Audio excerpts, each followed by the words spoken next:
Greetings and welcome this evening of your time as you create time to exist.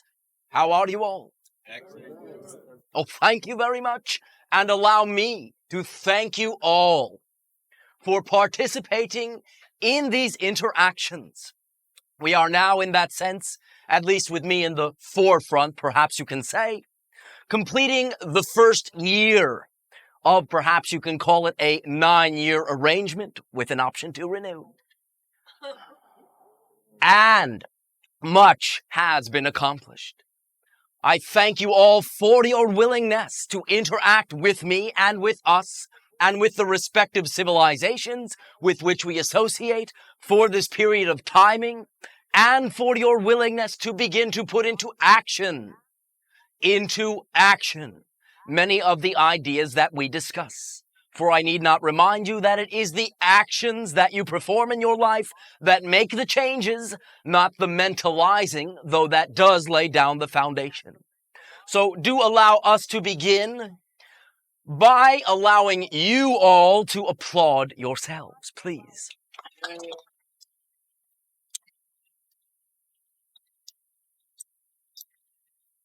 Thank you very much. Understand there was a great deal of applause from our end as well.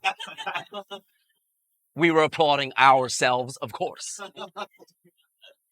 Allow us to entitle this interaction Success and Failure.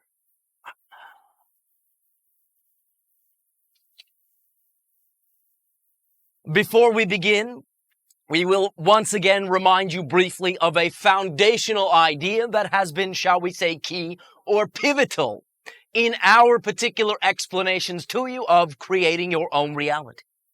And this is the idea that we have loosely labeled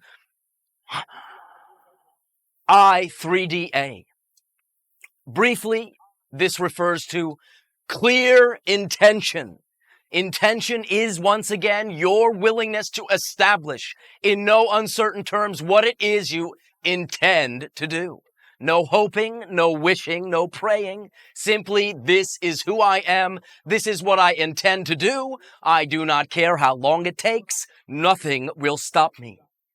Your willingness to clarify and be as clear as possible with what this intention is begins the process of crystallization from what you perhaps might call the mental or causal plane into your physical reality. In terms of the D, the 3D component, again, clear deservability, exercising your ability to understand that you deserve to exist and deserve to create a life of joy and ecstasy. Clear desire, that is the emotional component, the feeling of the thing that it is you wish to do. Perhaps you can say the feeling generated by your clear intention. This emotional component puts the energy in motion, emotion, energy, motion, and begins in that sense to thicken the foundation, thicken the vibration, making it that much more, shall we say, able to be acted upon. And clear definitions.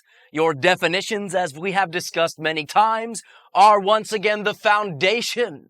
Your beliefs, your definitions about life are the foundation that generate the emotions, thoughts, and ultimately the clear A part, action. Clear action is once again what you do, how you move, how you implement the ideas, and it is the implementation of the ideas themselves that midwife or bring them into your physical reality. For, again, you exist on a simultaneous and infinite number of levels. What you are choosing to explore now is physicality, the physical universe, the physical existence. And within that physicality, expressing yourselves as, or shall I say, through, perhaps colloquially speaking, a body format. It is the actions that you perform. That is the ultimate physical manifestation of your beliefs, emotions, and thoughts. So it will always rest, in that sense, in the action state. Your willingness to act according to your clear definitions, desires, deservability, and ultimately set up as a foundation by your clear intention. As we had discussed, intention is what sets up, vibratorily speaking, the template or the model that allows you to bring it in to physical reality. So therefore, allow us to define, in that sense, what you call failure from this perspective. Failure is simply the unwillingness to maintain your clear intention, period. Now, you may add anything you wish to this definition, but for the purposes of conciseness and clarity, understand that that is all it is. Once you let go of the clear intention, perhaps utilizing circumstance in your life as evidence, which is only all circumstantial anyway, that is the only way you can truly have the effect you call failing to do something. For as we have discussed, if you are willing to maintain the clear intention, no matter what the face of the reality seems to suggest, then you can never fail. You simply realize that the moment that you are in is not the moment for the playing out of the clear intention. But the only way it can be experienced as a failure is when you let go of the clear intention, what you sometimes call or refer to as give up the clear intention, so to speak. As you are willing to maintain the clear intention, you can only, in that sense, manifest success. And as a simple reminder, timing is one of the ideas that you explore in your physical reality, before, during, and after. And therefore, since you are creating and flowing through a stream you call time, you use this in a particular way, which you sometimes call unfoldment.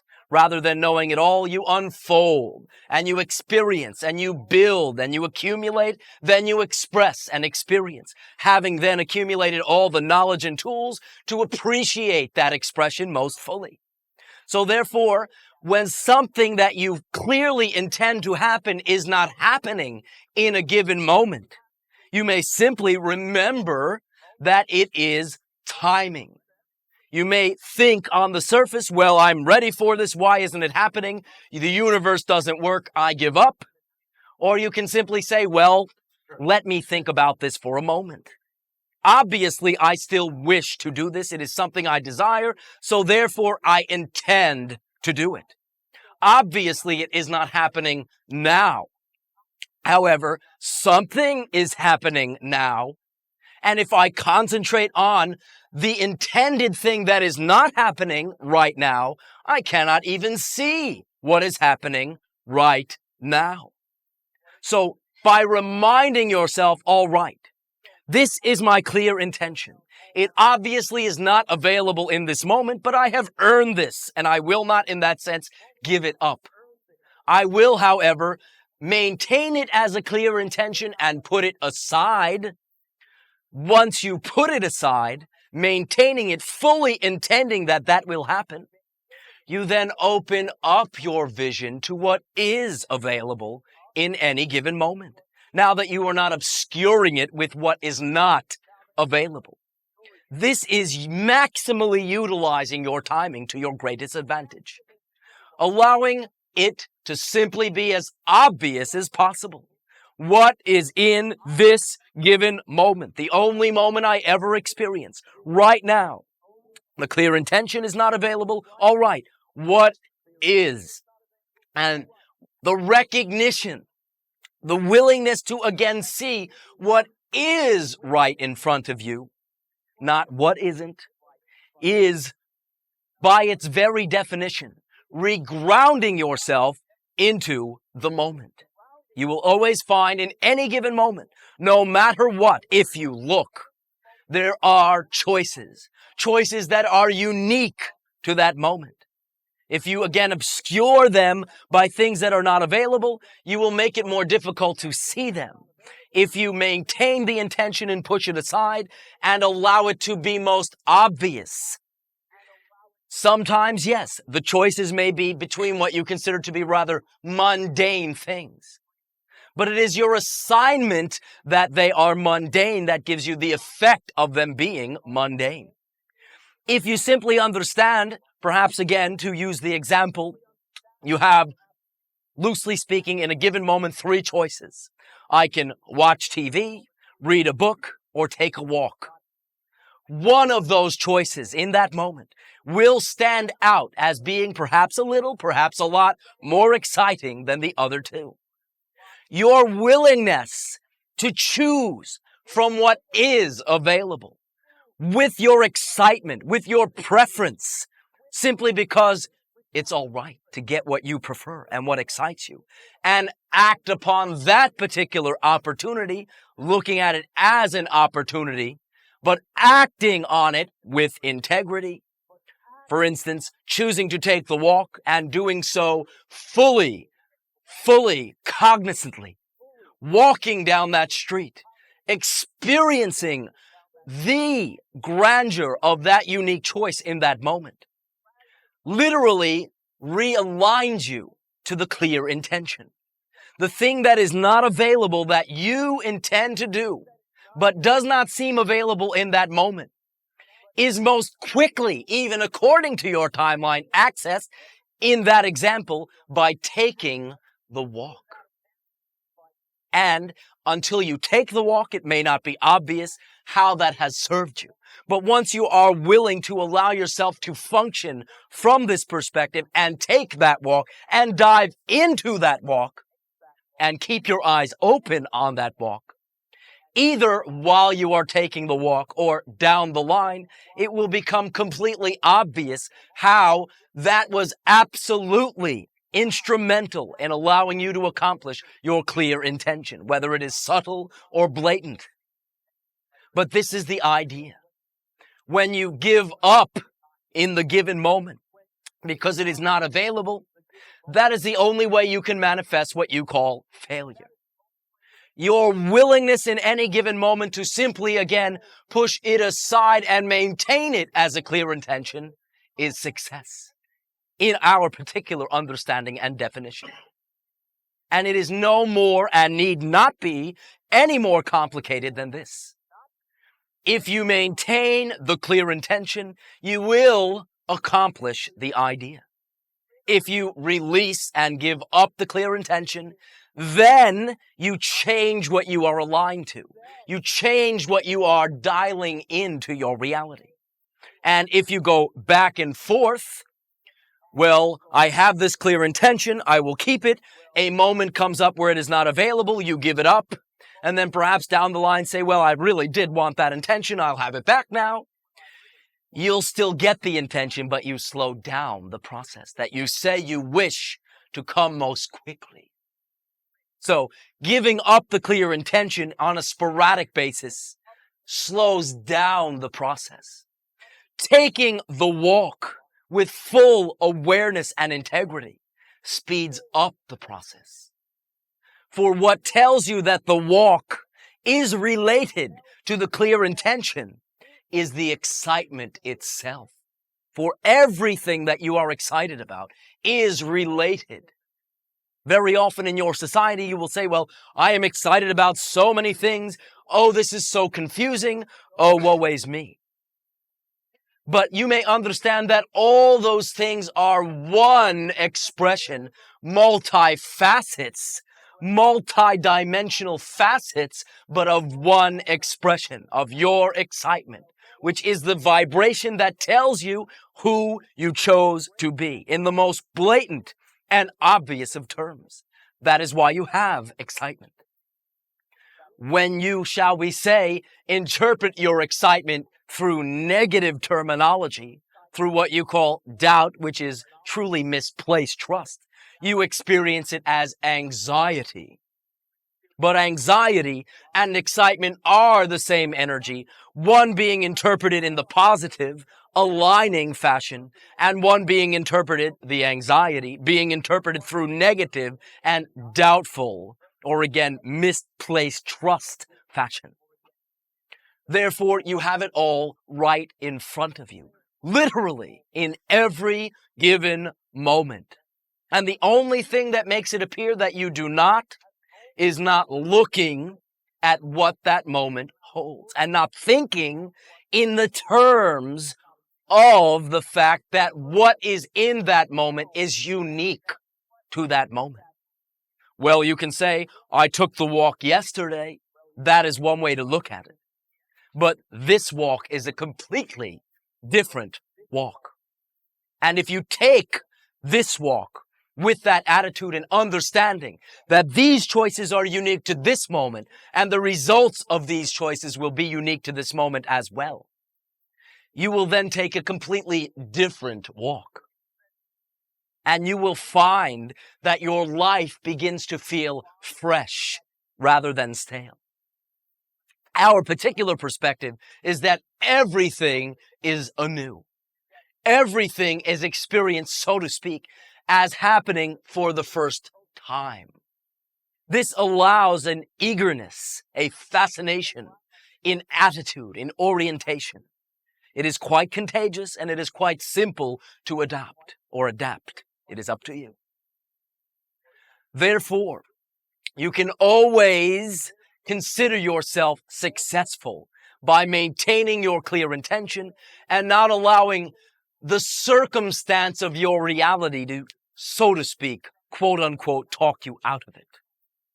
Failure is the succumbing to the circumstantial evidence rather than as a creator establishing what you intend to do. Simply because you deserve to do the things that you intend to do. And as you act upon your excitement with integrity, it will only serve you and only serve others. So why not? What is there to lose? It is up to you. Before we proceed to the interaction, allow me to touch briefly upon this idea as well. You speak about, in that sense, fear of failure and fear of success. Interesting. Catch-22. Fear of failure in that sense is simply not believing that you do create your own reality and not understanding the mechanism that we have just shared. That you can never fail as long as you maintain the clear intention, reground yourself to the moment by acting on your excitement with integrity. So therefore, from this perspective, if you have perceived that you have, quote unquote, fear of failure, you may now begin to look at it through these new glasses, so to speak, and begin to understand that there is nothing to fear.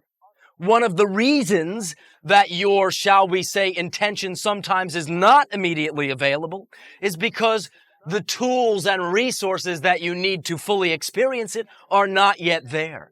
So you will never get what you intend before you are ready. So you need not feel that you are failing by simply allowing yourself more time for research. Fear of success, on the other hand, generally arises from the feeling that you would create a reality that you cannot handle, which from our perspective is a contradiction of terms. For it would be a pointless creation. And there are no pointless or extraneous creations to create something that you could not handle. And the mere fact that you are creating anything in any given moment is your sign, as you sometimes ask for, that you can handle it. The mere fact that it is an option. The mere fact that you can do it.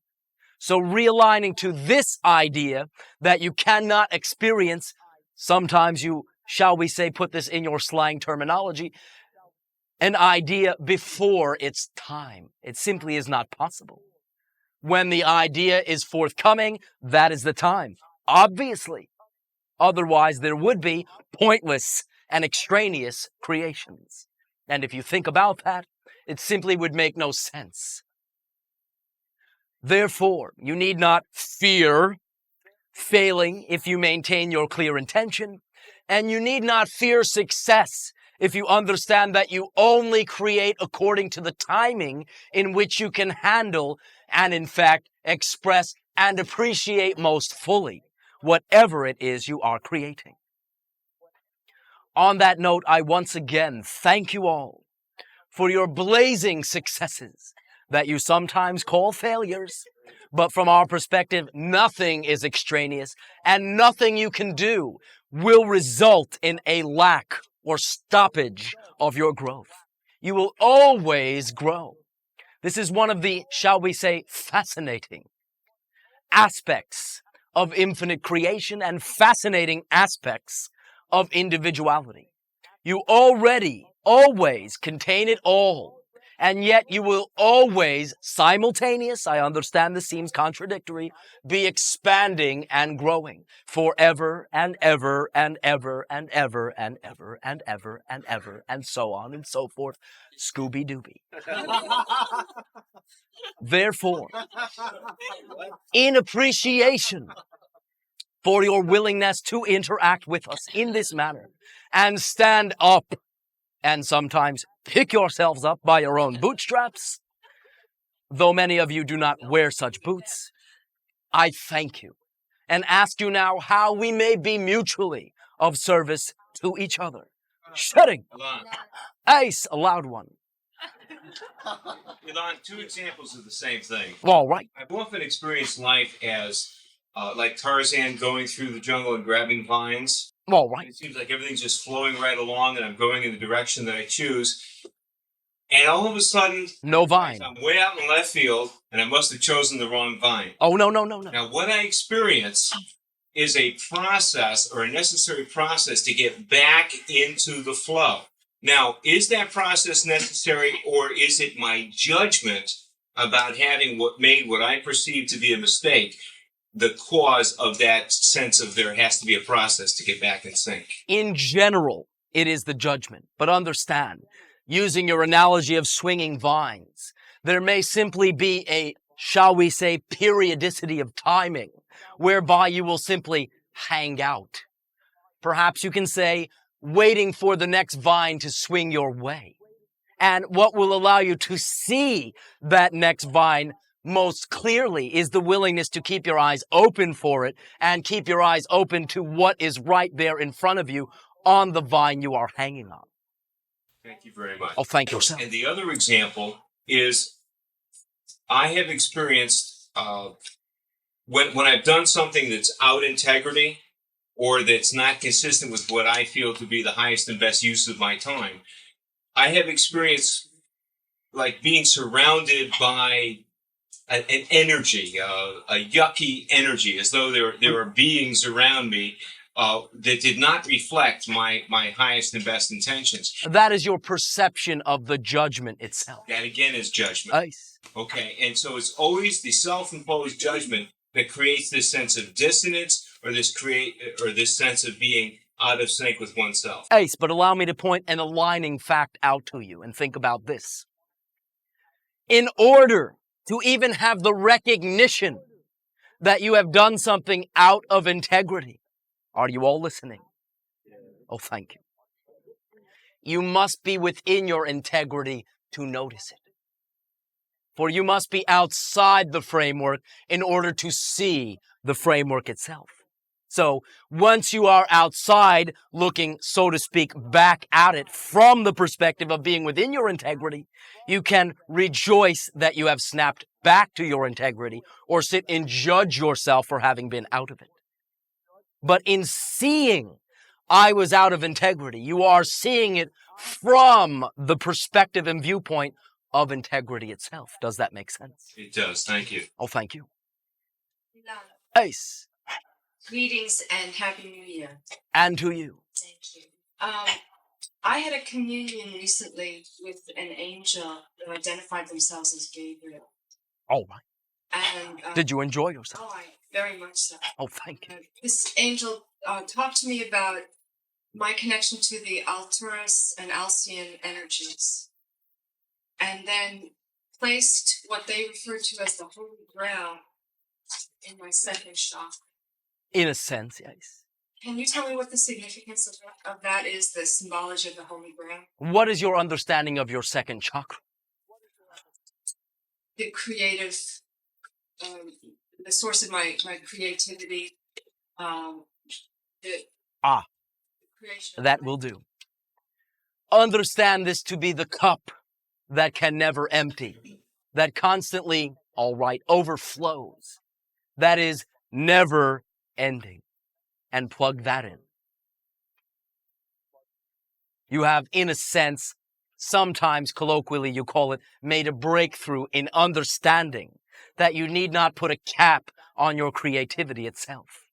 And that the only thing that makes it seem that you are blocked from this ever-flowing, ever-present, never-ending creativity, and again, this applies to you all, is the notion that you can put a lid on that cup, which you, in a sense, can have the appearancy of.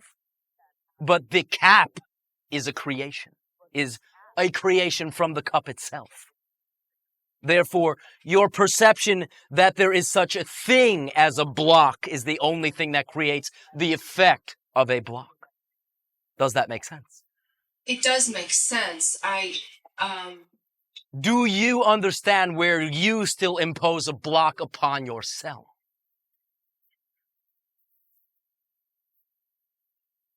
Are you giving me the answer telepathically? I didn't get it over.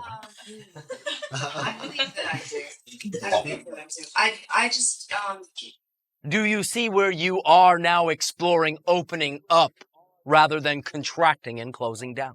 yes. This is a blatant symbol of that. Yes. Now, allow me to ask you, what did it mean to you? What I sensed from the experience was an opening of my creativity, period. Nice. An opening of my connection to the creative force within me and a grounding of that energy, which has also been connected to my vision. Is this not what we have just said? Oh, all right. I was just curious as to why that particular symbol was used. It is a powerful symbol to you. And in that sense, says it all in, shall we say, the least amount of words. And you will find yourself to attract many blatant symbols that, again, allow you to connect with an idea without needing to render it into language, which will then also open you up to other opportunities for communications in what you would call a non-verbal fashion, beyond the words themselves. So drink up and be merry. And to you. Shedding. Ace. Interesting that you came up with this subject tonight. Oh, thank you. We think so. While we're in Egypt, we went to the casino. And it was interesting to watch. Well, first I lost some money in this machine. And then I watched the channel take on that same machine and lose money. And I watched how he was talking about how the machine was getting him. Ah. Therefore, you can see that he too is exploring these ideas. Yes. And then I realized that I was talking the same way. Ah, a mirror. Yeah. So then he left the machine, and I said, well, wait a minute. Let's see how it is to win. Let me show you how it is to win rather than lose. And I proceeded to put money in this machine and just won money. And I kept winning. And I could do nothing wrong with this machine. I just made it win. Because I was playing to win, I guess. Well, anyway, when I was all done, I said, that's how it is to win. And I pressed the button and it gave me all kinds of money. Now, after this session with the machine, I had a lot of questions about it. All right. First question was, why didn't I win more money? What is the second? Well, the answer to the first one was, if I had played it differently, I wouldn't have won. If I played it just the way I was supposed to play it. I had a ball with this machine, by the way. May I ask you a question? Yeah. What does winning mean to you? Does it mean going home with lots of money or having fun? Well, they need both. Really. Oh, But now, you can make one conditional upon the other. That is up to you. yeah, you know, that was having fun. But afterward, I thought about how much money. We didn't win a lot of money, just some money, you know. But See, the thing was that winning there was fun. I didn't have to win for the money. It wasn't something I was looking to make a lot of money. You will often find, by the way, that if you embark upon what you call your games of chance, perhaps we will discuss another time that is not precise, but for now, you will generally find a more desired, so to speak, result if you are doing it from the excitement of doing it, not from the excitement of what the money that you win will allow you to do. For that makes a statement to the universe that is the only way that you believe you can accomplish the things you wish, and the universe will show you in no uncertain terms that is not true. Also understand that whether money comes out or not, your willingness to assign it as a win is always up to you. You get to, shall we say, set the definition of what winning means. You can allow any circumstance to allow you again to feel that you have failed, or simply that the playing is the point. That not the destination, but the walking of the path, the being on the path, the being of the path itself is the point. Proceed. So when I noticed that, how I was being the first time I played this machine, I was blaming the universe, I was blaming the machine, I was blaming circumstance on what was happening. And when I learned the second time, when I played and I actually won, I was playing to be a winner and have a good time on that machine.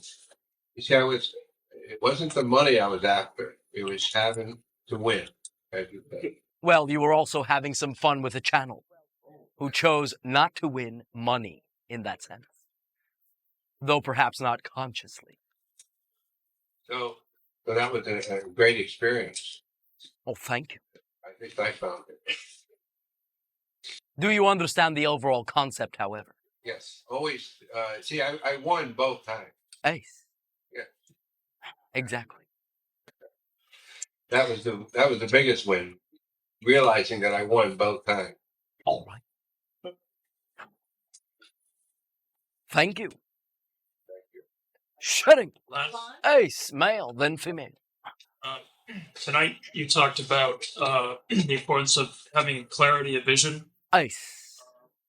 I wanted to ask if you could give any input on how one develops long-term goals. Do you know what it is that you wish to do? Yes or no? No. All right. Step one, figure out what it is you wish to do. Simple. Keep it very basic, very simple. Perhaps sometimes to, shall we say, ascend above the invalidations within your society. You can phrase it in particular ways that will allow you to truly be honest with yourself. You can say, if I had my druthers. You can say, if I had a magic lamp and rubbed it, what would I want? But when you are willing to simply tune into who you are, what you want, not what anyone else says you should have, should not have, should want, should not want, that is the beginning, the defining stage of your clear intention. So from that perspective, is there something that you truly wish to do, truly in that sense are excited about, that perhaps individuals have attempted to talk you out of, or your society have said that's no way to be responsible? Yeah, I can think of something, but I'm concerned that it might be too general, not specific enough. Well, your clear intention can be a general concept. Can you share it? I think the thing that excites me the most is the idea of being in touch with a source of knowledge that basically having all my questions answered whenever I want them answered. Well, what is so general about that? That is very specific. Allow us to use that as an example. Establishing that as your clear intention would simply be taking the question mark and straightening it out to an exclamation point. I intend to have my questions answered when I wish them answered. Then look around. Can I do that right now? Well, I'll test it out. Ask myself a question. What's the square root of 4,231? Oops, no. All right. Still wish to do that. Still maintain that as a clear intention. What is right in front of me right now? A, B, C, D. This one excites me. Act on it with integrity and check in with the clear intention. And it will become blatantly obvious when that is a possibility for you in your own unfoldment of timing. Does that address what you are saying, or do you wish to be more specific? That addresses it very well. Could I ask one more question? Oh, absolutely. I've heard from various psychics and a channeler that there may be some sort of natural or man-made or combination of both disaster. Has this not already been occurring all over your planet as we speak, so to speak? Yes, but I'm specifically concerned about the area that I live in, which is Cape Cod, and I was wondering if you would like to talk at all about any forces that you see that might be leading in that direction. One moment. Other than what you call some bad weather, there is nothing that is necessarily that obvious to us. But understand this idea most fundamentally.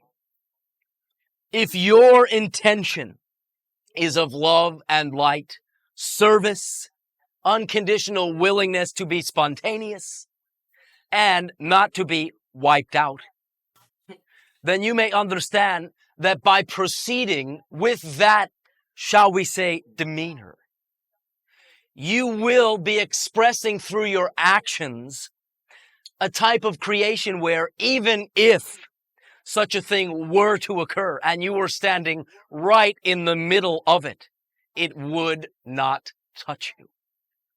For what attracts these ideas most, shall we say, firmly is A, believing that you do not create your own reality and things can jump in there and get you, and B, the fear that this is so. For fear, again, is another way of saying that something you do not prefer is most likely.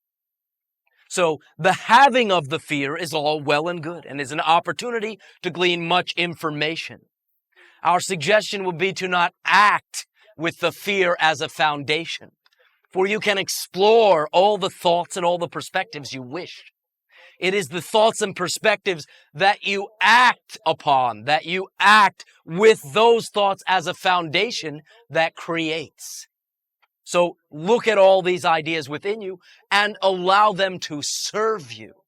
If you have a fear in this regard, rather than trying to get rid of it and there is nowhere to put it, you are the entire universe, there is no outside, use that fear. Use the fear to trace back to the belief that is the foundational belief causing that emotion. For all emotions are a direct result of a belief system. And by simply asking in any specific given circumstance, what must I believe to feel this right here, right now? You will have the belief delivered to you on a silver platter. Once you have the belief and acknowledge it, then you can change it by simply not acting according to that belief, but acting according to the preferred belief. Do you understand this? I do, but it brings up a question which I've had when I've heard you say this before. Oh, how exciting. And that is, I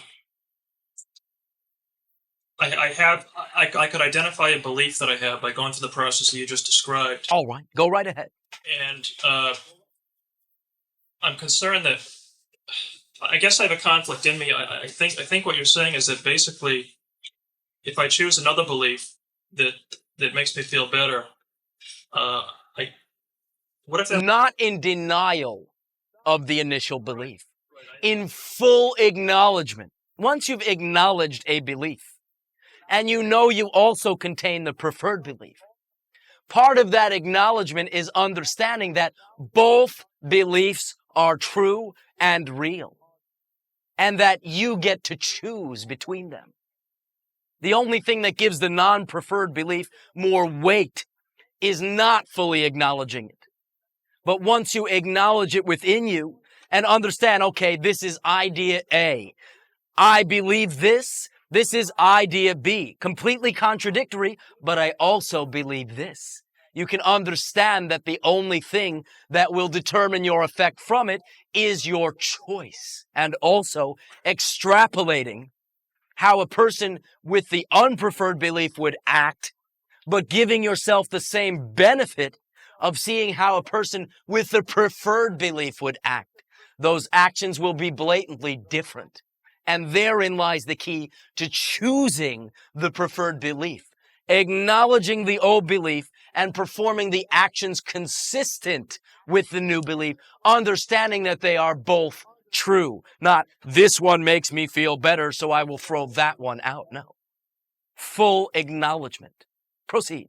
I guess the conflict that I have is that I'm used to looking at, I'm used to thinking that there's a reality that exists outside of me, and that I want to align my mind with that reality, and so that alignment is the acknowledgement of the belief.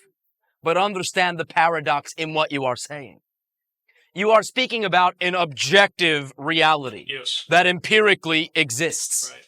You have three individuals standing around this objective reality, each perceiving this objective reality differently. Is truly one individual right and the other two wrong? No. Therefore, the moment you perceive it, it is subjective, and therefore experientially, there is no such thing as objective reality. For the moment you perceive it, it becomes subjective to you. And the same thing happens with what you call history. You have an objective event. Many people witness it. Each interpret it in their own way. Each tell their children's children about it. And you have completely different circumstances around what would seem to have been a singular event, but understand that it was not a singular event by virtue of the fact that it was perceived in a multiplicity of ways. Is this getting too confusing? No, it's not, but I think I could be more specific to the point that I'm troubled about, and that is, what if I pick something that I would call a belief, which simply is not real? It's not reality. Well, if you are acting according to that belief, it is real for you in no uncertain terms. So what's the difference? And when you change it, the effect you get will be real for you in no uncertain terms. And if 5 people say this is the objective reality, and they miserably act that way, and you say, no, it's not, and you act the positive way and get a positive experience while they sit around in misery, what is the difference? I'd be happy with a positive experience. I'm just afraid that I wouldn't get one. For example, if I believed that... By the way, look at that, for that is a foundational belief in and of itself. But do proceed. If I chose to believe that I would not be harmed if Cape Cod was wiped out by virtue of the fact that I... Question. Do you wish Cape Cod to be wiped out?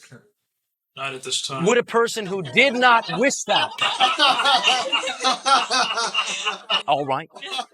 Leaving for the possibility that it will happen later. Would a person who did not wish that and did not believe that keep bringing it up? Would they act that way? I'm not sure I understand the question. Would a person choosing to believe that life flows according to preference be thinking about something such as the destruction of their very surroundings? No, they wouldn't.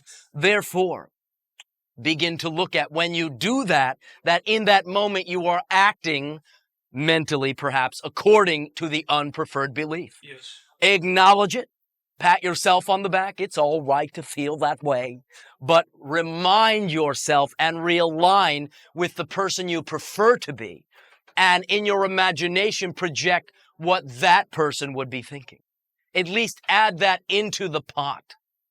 And then you will allow yourself to see how to shift or rotate yourself slightly, orienting yourself in a preferred direction. Thank you very much. Do proceed. Is there something else? That's it. Thank you very much. If this becomes still confusing and seems nebulous, I request from you that as you figure in your sense how to word it, that you do continue the analogy, for I wish that this is clear to all. All right? Thank you. Elan. And you. One moment. Female. Yeah. Hello, Elan. Greetings. I guess first I'd like to talk about in Egypt. We're sitting and channels were in between the audience and the pyramid. I was looking at the pyramid and I got a vision, more of like a sensation of myself, or I guess it was a vision of myself flying around the pyramid. And I don't mean in craft, I mean physically myself flying around the pyramid. What's so unusual about that? Then we got, when we did the interaction with Kevin Ryerson, we're talking about flying around the pyramid. A lot of things about angels have been coming into my awareness where I'd never really concentrated on it much in the past. It's been actually outrageous within the last month, the amount of information. I'm wondering if it's related to the vision of the flying around. Ice, and very strongly. But understand that angelic realms, in that sense, need not be looked at for the purposes that we are discussing now as a separation from yourself. In other words, within the totality of who you are, within the multidimensional expression of who you are, the infinite number of presentations that you choose to explore, angelic is but an aspect of you. And therefore, understanding this and looking at the connection rather than the separation will be most instrumental in allowing you to make a direct connection to what is sometimes referred to as an angelic realm. But without the separation, this is me, that is an angel flying somewhere out there. You will understand that the symbol of you doing the flying allows you to know that you are connecting with another aspect of your own self. I'm not sure I understand this, and I think that what you're saying is I am making the separation. Is it an angelic guide for me, or is it actually me, or is it part of doing separation? Well, the bottom line is that it is both. Part of my oversoul is in the angelic sense, and that's I'm not. In a sense, it is similar to what is occurring with the channel, where you would perceive me as the channel's future self along a timeline. Therefore, on the one hand, I am a separate being speaking back to myself. On the other hand, we are all one expression. It is a direct analogy to what you are experiencing. Does that clarify it? Very much so. Thank you. Oh, thank you. I have another question that's totally unrelated. All right. I was thinking about crying, and I would think that the SSI wouldn't cry. And then my thought was, well, we experience emotion in a lot of ways, such as like happy tears and do tears. In a sense, yes, but it would only be perceived as tears of joy, though, again, this does not translate adequately, for what you would call our glands no longer function in quite the same way. So it is perhaps an energetic analogy, but it is a very, shall we say, involved type of direct alignment. Generally, we will express it in what you call terms of laughter, but sometimes there will be the expression of what you call, again, colloquially, without perhaps the tears, the essence of what you are referring to as tears of joy. Do you understand? So physiologically, maybe you don't really tear, but emotionally. Yes, but in our, perhaps you can say, past, there was a similar bodily reaction or secretion. Understand also that laughter and crying are both, in your society, forms of alignment. Laughter is a complete centering of the self, utilizing similarities as a reinforcement.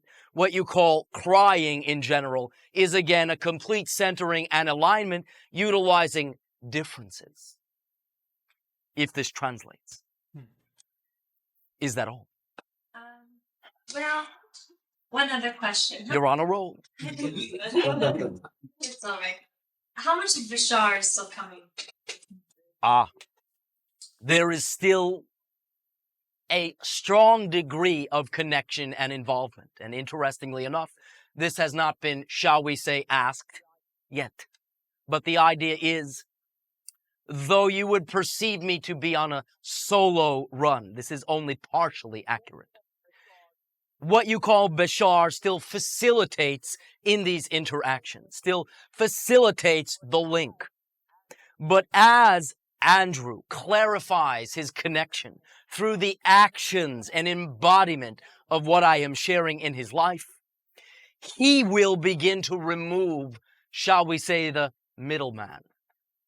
And you will see differences in these interactions. So do you think that when you alone are Yes. coming through that it will be with Yes. your eyes? Ace. Thank you very much. Oh, we thank you. Elan. Is that all? Yes, that's all. We thank you and love to you unconditionally. Shedding. Elan. Ace. Me, right? All right. Oh. You can say it like you mean it. I intend to speak. Oh, thank you. Next shedding. Oh, Just kidding. Just testing out that intention, just like your reality does sometimes. Continue to intend it. All right. Hello. And greetings. Again and again and again. Forever and ever, probably. How redundant. Yes. I want to say thank you for our last interaction. Oh, thank yourself. It was quite joyous to me as well. For it is no less a joy from my end to behold unfoldment according to preference and conscious commandment. And it takes a degree of courage to, as you say in your society, expose yourself. But again, I remind you that vulnerability need not be interpreted as weakness, but can be expressed as utter openness. And when you are completely open to the universe, completely vulnerable in that sense to the universe withholds nothing from you. Do proceed. Definitely. I really want to say thank you. I want you to receive my thanks. All right. And I also feel that there were others involved. Ace, there usually are. Yes, but somehow tonight I've definitely felt that there were maybe others, maybe other guides of some sort. I'm not sure. Well, You can share with me? not really, but do proceed. All right. I'll just leave it at that. Perhaps you are beginning to get the idea that in these interactions, if you push the right buttons, you get perhaps your more expected responses. But it does require participation and interaction. That is the part of your coming out individually and collectively, so to speak. Do proceed. Yeah. No, I felt like it was many other people assisting also, and that's all that really matters to me. Nice. So thank you once again. It's a very great gift. All right. Given myself. You're welcome. All right. Formalities. Share it with the others. Oh. Is that all? I'll move on. Can I move on to something else? Do you intend to? Yes, I Then by all means do. Thank you. I just want to continue about, in short, my chamber experience, the past lives, and NASA. I can share with you a few things, but you said that perhaps we could continue this in a future interaction. Do proceed. Oh. Well, do you have anything to say first? And then. Well, I just have. Oh. Do proceed. Well, what I found out, and I'll include everybody else, it's a past life. I had just the words NASA come to me. I just saw this along with many other things. I didn't know what to make of it, but I did. It was brought to my awareness about the SETI program. Nice. And that brought me to another point that stands for Search for Extraterrestrial Intelligence. And I got off to two different directions, which was either take it that way or go towards SETI, the king of Egypt. I've been drawn to there. And what have you discovered? Well, I went to the library today and checked out 3 books. It was a lot of passion there, All right. you know. But I'm also very interested in the other. I think that I'm involved somehow with the satellite, radio receiving. All right, but let's go, as you say, in order. What have you discovered about the more ancient manifestation? I assume with 3 books you got something. Syrian. Some Syrian energy. All right, what else? Well, that was the biggest thing that came to me. It kept coming back and forth, and I visited a chamber this morning with the sunrise, and I got that again. But what have you found in your reading about SETI. That he was connected. I keep thinking she also, but he was connected with the Syrian and the Orion constellations. Ace, and what else? He was a king of great. He was a great builder. Ace. You're getting there. Yeah. I knew that was that sort of. Yes, he was a great builder of his tomb and things. Did you read about the particular chambers that he also, shall we say, had hand in building? And is this beginning to sound familiar? So I was the builder, as I acknowledged last time. Of the more contemporary chambers that we are discussing. Yes. You had a hand in it, yes. Yes. But there was a link in Egypt somehow. Have we not just discussed it? Just tell me. You save a All lot of right. time here. You know I'll get it. I will tell you. There is a link with Egypt, yes. Okay. You got some experience there. Okay. Well, see, that's what I thought. That I was a builder there. Is that not the point? Yeah. That you have thought that? You knew it. Yes. What was the point of me already telling you what you already knew? Yes, I know, because it's like all over the hieroglyphics of staff. The whole business has moved me all the way through. But your willingness to state what you already know allows us to go further, Okay. not tempting us with a carrot. All right. Are you getting it? Yes. Oh, right. I'm getting it. Then allow yourself to perform your natural function and build on what you are saying. I was a builder. And Still are. yes, still am. And it just goes from there, though. Now, may I ask you a question? Yes. Oh, thank you. Why do you feel that you or one would build such a chamber?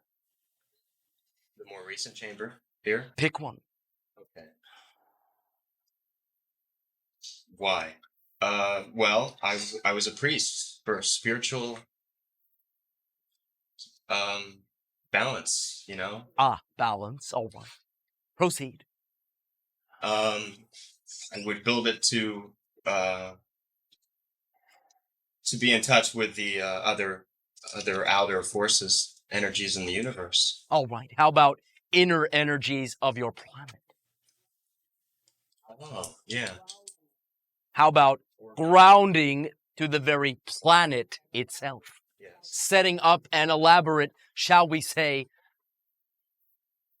arrangement of chambers that harness, magnify, bounce back and forth certain flows, certain lines of electromagnetic activity, creating and allowing for the restoration of a particular style of balance, and at the same time providing a place or places that individuals can accumulate, so to speak, to, shall we say, tap directly in the lines of these energies. That's it.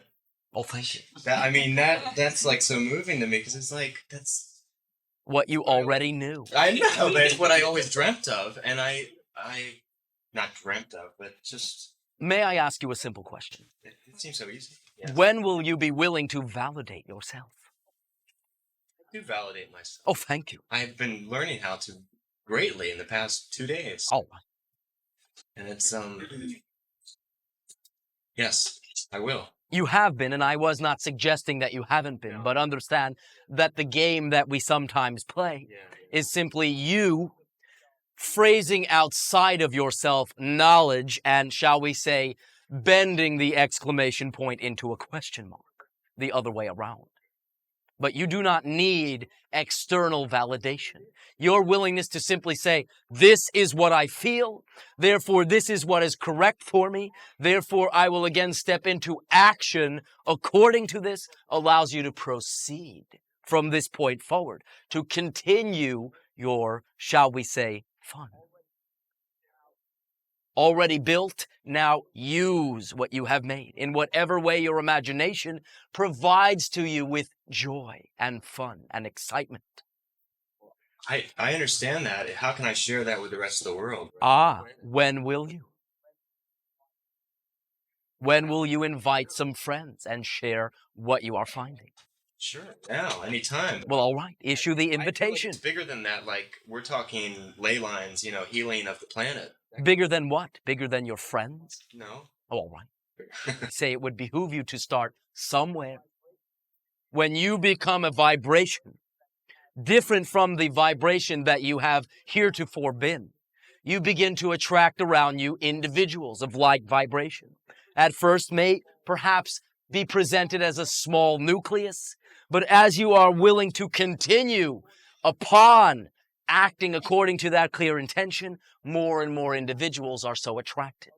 You need not be concerned about when you toss the pebble into the pond, how far the ripples will go. They will go all the way. Yes. So this must be... So have a party. Right on. Have a party. Wear a lampshade. All right. Be the lamp. Oh, thank you. How enlightening. All right. So to end this, it's like this is my somewhat of my purpose, because if I can share this with others, I know for myself it's an awakening in myself. Therefore, on a planetary level, it's helping us. It's going to help us to achieve fourth density. Let's say it's going to help us To be fourth density. You need not achieve it. It is not that far out of your reach as achieving it sometimes suggests. But that seems to me that's what's going to happen. All right. A simple suggestion, since you have been willing to be forthcoming. At whatever rate is comfortable for you, invite individuals to, as you say, share this with you and begin to explore what you would call oming or toning or whatever you wish to call it within the chamber with more than one individual. And listen to what occurs. Listen to how the sound moves in a characteristic way. Listen to how the sound rolls around upon itself and creates a third sound and a fourth sound, what you sometimes refer to as overtones. Then perhaps you can locate individual in different chambers, create these sounds, and watch what happens. From chamber to chamber, they are related. Yes, I know they are. I'm definitely aware of that. Sometimes an echo from one chamber to another can take centuries. Other times, seconds. Yes. Most definitely. Is that enough? I understand. Yeah, that's really great. Oh, thank you. For now, we will proceed, but we will share again if it is to be so. All right? Thank you. Oh, thank you. Thank you. Shedding Elan. over there. Elan? Nice. Greetings. It's a great pleasure to hear your voice in an audible form once again. Oh, all right, Mr. Dynamite.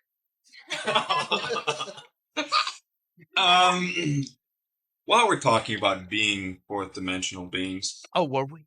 we were in our little session last time talking about the ascension and first wave or paradigm rather. All right. In my readings and following up on it, I've come across a channel who claims to be channeling Sananda himself, who says that there will be 3 separate waves of ascension. The first will be a very small wave of 1 to 2,000 humans The second wave will be the remainder, the majority of the star children.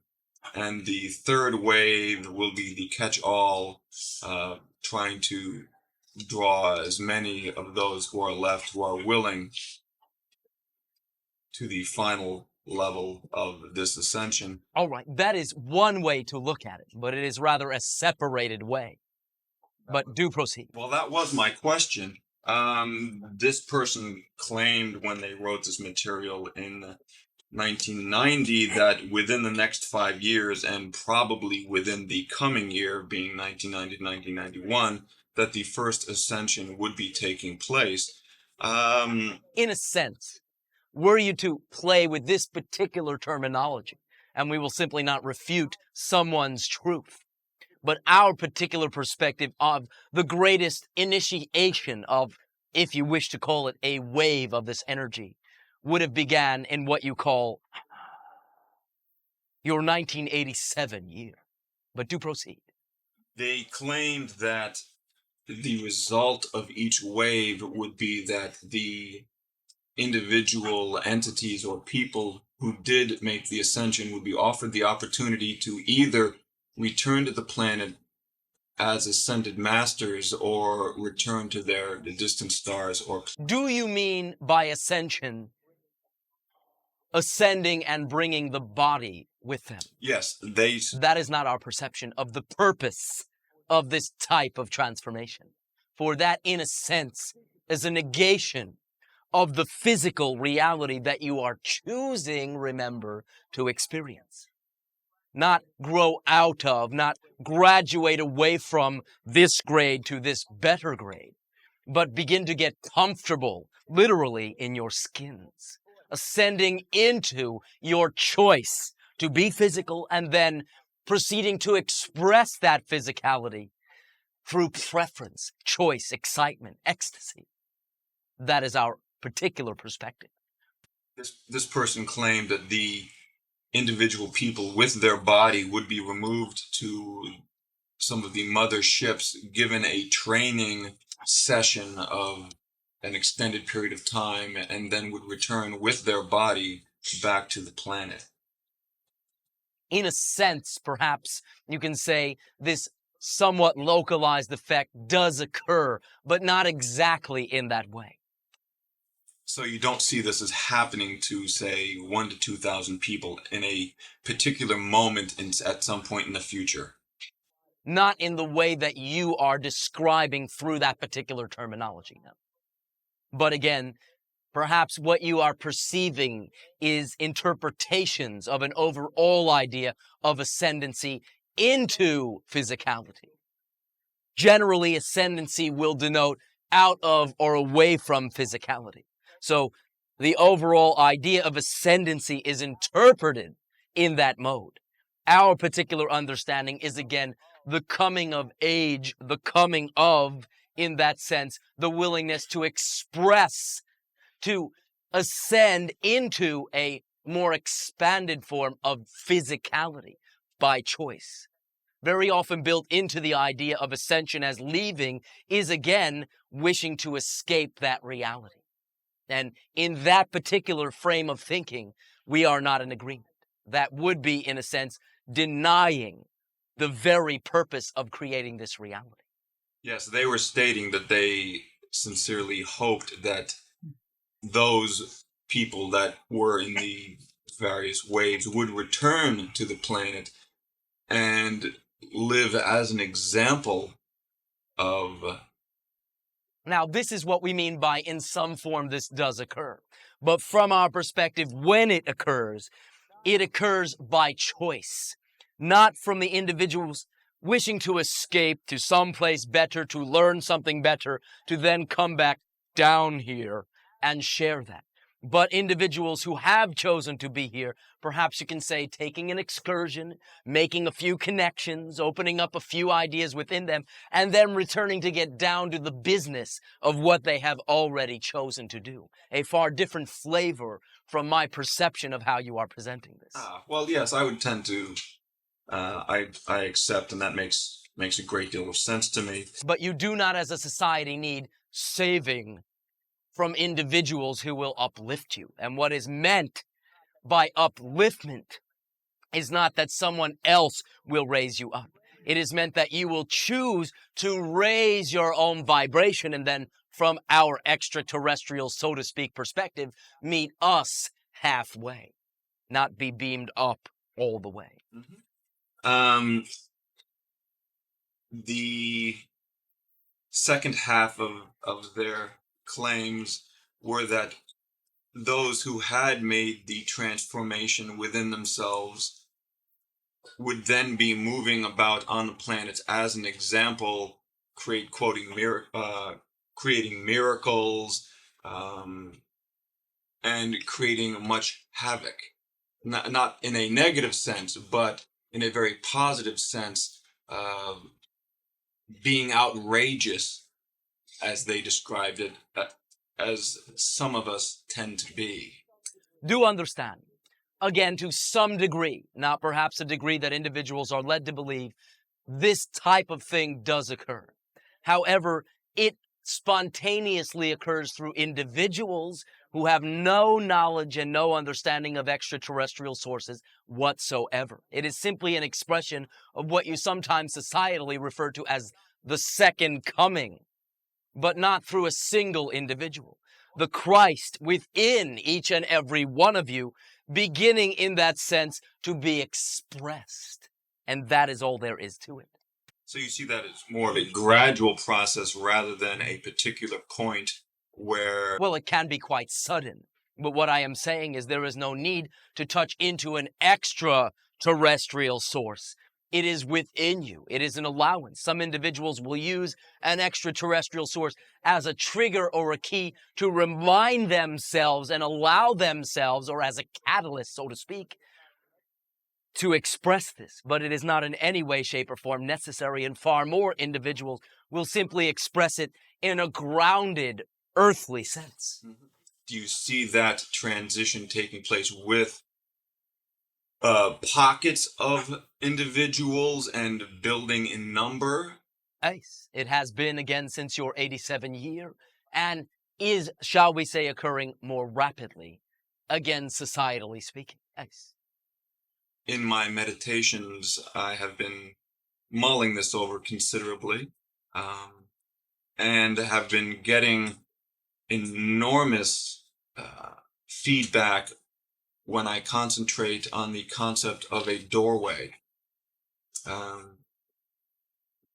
particular poem from the 12th century has been very helpful, a very brief poem, and I've been meditating on it considerably, and the more I concentrate on the thought of a doorway, I'm filled with an enormous amount of energy, to the point that I've even gotten up and started moving about, trying to sense what the source, or searching if, in fact, there was a particular point in space that I was supposed to be searching for. Well, yes, right here, right now. That is the place and time. That's the answer, I thought. Do you have any more? Well, a simple request. Yes, sir. Will you now, before we, as you say, pause for a hopefully short break, and I mean that facetiously, yes, will you share the poem? We like poetry too, or the essence behind it. The breeze at dawn has something to tell you. Do not go back to sleep. You must ask for what you really want. Do not go back to sleep. People are moving back and forth across the threshold where two worlds touch. The door is round and open. Do not go back to sleep. Oh, thank you. And understand that you may assign whatever labels you wish to those two worlds, but most simple and accessible is simply what you perceive to be your outer reality and your inner reality, all still firmly within who you all choose to be. Allow me now to pause for a short break, and we will resume contact when requested.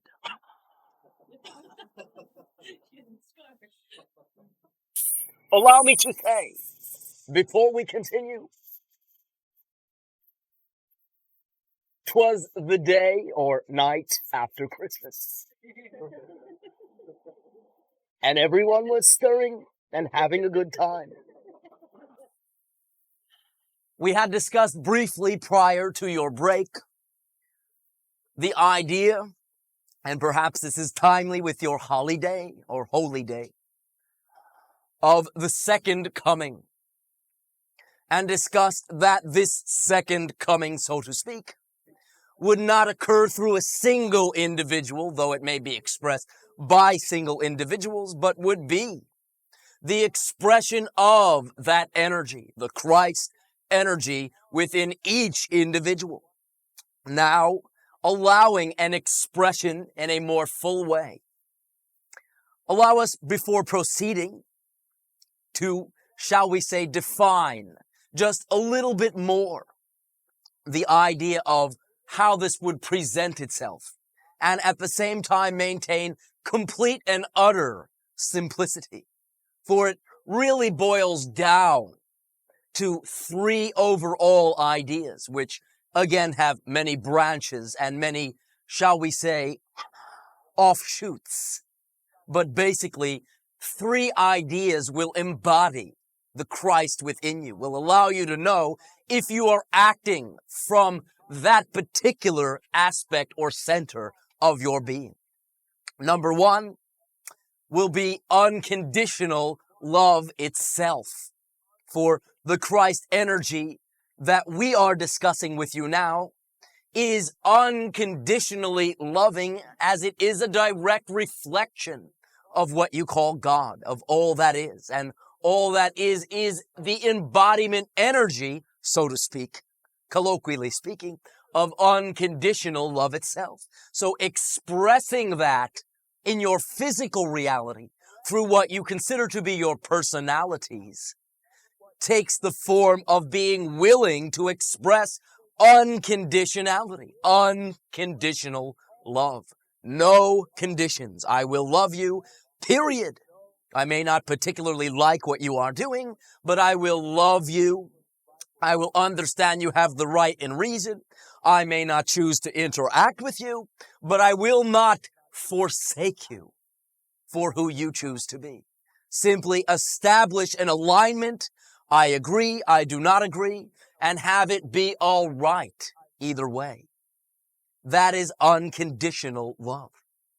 Again, this need not mean you condone a reality you do not prefer. But not condoning something simply takes the form of not acting that way, not embodying it. The utter condonement, so to speak, is being that way yourself, giving them, all right, a dose of their own medicine, is being that same idea, matching the thing you say you don't prefer and acting that way. So your willingness to acknowledge and then simply choose the actions that correspond to your preference is unconditional love in action, in effect. Number two is excitement itself. For the expression of your fullness and totality is the expression of your excitement, of your passion, of what moves you, of what brings you joy and allows you to feel as though you are expressing yourself utterly according to preference. And so therefore, unconditionally loving, excitement, and the third, shall we say, idea is integrity, which links very strongly to the first idea of unconditional love. For integrity is the complete willingness to acknowledge the integration of all things, the integrity, the integral connection and interwovenness of all creation. It is all within you. Even the ideas you say you don't prefer must be within you, or you would have no ability to perceive and see them. since you are choosing point of view and focus, you still get to look at ideas that are within you, which are no longer representative of who you are. But this is a gift. This is sight. This is expansiveness. Being able to see things that were, shall we say, expressed from you and now simply are being viewed, allowed to be expressed by others. Integral. All one thing. All is one. One is all. This is integrity. Therefore, if you are willing to express unconditional love, if you are willing to determine and act upon your excitement and express the actions of your life with integrity, that is all there is to it. You are expressing what you call the Christ within you by simply, shall we say, using that triadic template. That's all there is to it. Now, again, you can add many details, but you will find it to all boil down to these three ideas. That encompasses it all. That is what your Jesus, the Christ, was embodying, was showing to your society. Look, this is possible. You can do this. I am not saying it is the only way. I am saying it is one way. There have been many misinterpretations of this, but none of them direct transcriptions from the mouth of Jesus himself, who would be, colloquially speaking, perhaps a joke, rolling in his grave, were he to see many of the ways that his ideas are being, shall we say, misinterpreted, to actually mean the exact opposite of his clear intention, which was simply to walk his talk, express his unconditional love, which took the form of appreciation, which took the form of willingness to forgive, even what was considered by the society to be the most despicable of characters. That is the removing of the conditions and demonstrating in no uncertain terms that this is possible and that the individuals respond to this. When individuals are not invalidated, they respond. They look, they turn within, they use it as a mirror. They see if someone else is willing to validate me at all costs, I may just be willing and able to validate myself. Living through example, living by the embodiment of the ideas you say you prefer, with unconditional love, excitement, which adds some spice and makes it a little bit more fun, and integrity, which is a recognition, not a moral standard, a simple recognition. As you say, sometimes it can be summed up simply by your terminology: do unto others as you would have them do unto you. That statement is the recognition of integration of all things. Let that sink in for a while. In any given moment that you are expressing this, you are expressing the Christ. You are picking up the ball and running with it. You are being applauded by what you call the angels, and what you would perceive to be a singular expression of the Christ, him, herself. But that is only one expression. You are each and every one of you another eye of all that is. Eyes of creation itself. A facet, a point of view. Distinct, complete, and absolutely, utterly worth it and deserving of your unconditional love, of your excitement, and of your integrity. Therefore, Merry Christmas. Before we proceed, we wish to also applaud you all once again for your willingness to begin to participate in these interactions by being willing in that sense to define what it is you wish to discuss and begin to focus, not in an exclusionary sense, but for the purposes of furthering your understanding, for the purposes of increasing clarity to singular subjects and ideas. For now, perhaps for a while, as you say, and we will also allow some spontaneity about this. We will concur with the idea of you discussing at the break many subjects, and then, unless there is an overwhelming consensus, perhaps we will, in sensing much of the energy, pick one. However, nothing is etched in stone. And should you find in that sense that the one we pick is simply not the one you wish to hear, please share that, for that is an expression of your willingness to continue to contribute and to assert who you are, understanding that you deserve it. So our particular choice in this instance, to get the ball rolling, as you say, will be the idea of expectation and disappointment. Is anyone disappointed about that?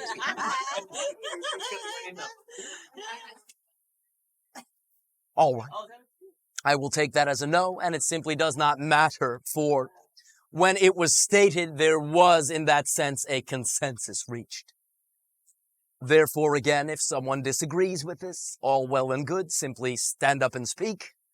If not, forever or perhaps temporarily, hold your peace. We also will mention that if in anyone's interaction someone else is unclear about a particular point, you can feel free in that sense to ask for clarification. Not in the form of stepping on who is speaking, not in the form of, shall we say, grabbing the stage, for each one is in that sense worthy of attention and of direct interaction, but in the form of, in that sense, considerate request for clarification. This will be most useful to all involved. For understand, if you do not understand something about what is being said in a particular interaction, as you say, chances are there are others with the same question. Simply trust this. One other idea. Many of you seem to have an issue with this. When a topic comes up, a question perhaps is asked, whereby you say, what a dumb question. It is our strongest suggestion. And that is all it will ever be. There is no insistence from us that you do anything. However, it is our suggestion that you perk up your ears and listen to that answer more closely and carefully than any other answer. For if you have such a button to be pushed, why do you have that button? And what is the actual relationship of what you are invalidating when you say that? So therefore, simple suggestion, 'tis up to you. You can judge away, do whatever you wish, but you will find service and many times the greatest advantage in what you call these buttons that are pushed, and where you choose to think that something is extraneous. Well, how did that get in there? Perhaps that is the point. So again, it's up to you, as it always will be. We thank you for your willingness to not only contribute and co-create this interaction, but allow for the channel to express himself as he is. For this to us is of great service to us.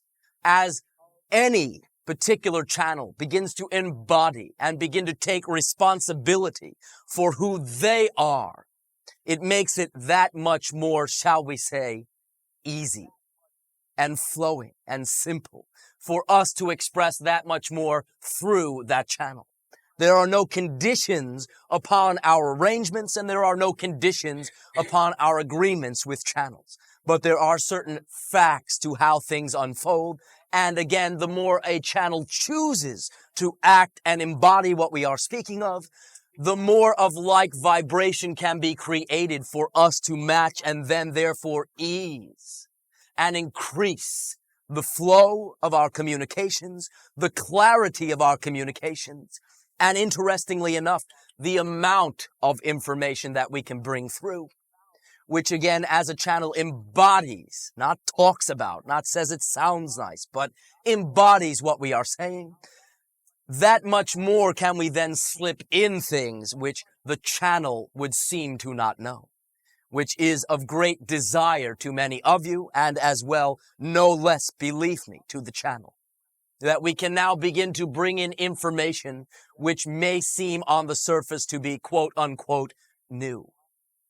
It is all new anyway, and you already know it all anyway, so this is rather arbitrary, but I believe that we have made ourselves clear. And I thank you for your willingness to allow me to ramble on. Shutting. Ace. How are you tonight? Perfect. As are you.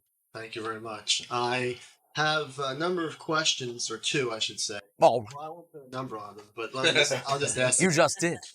I took that back. Oh, erase that. Yes. Oh, What I want to ask is, it deals with this whole thing of ascension, which was asked earlier, and I've got my excitement in many areas, and one of them happens to be, we did a show with this Ashtar command.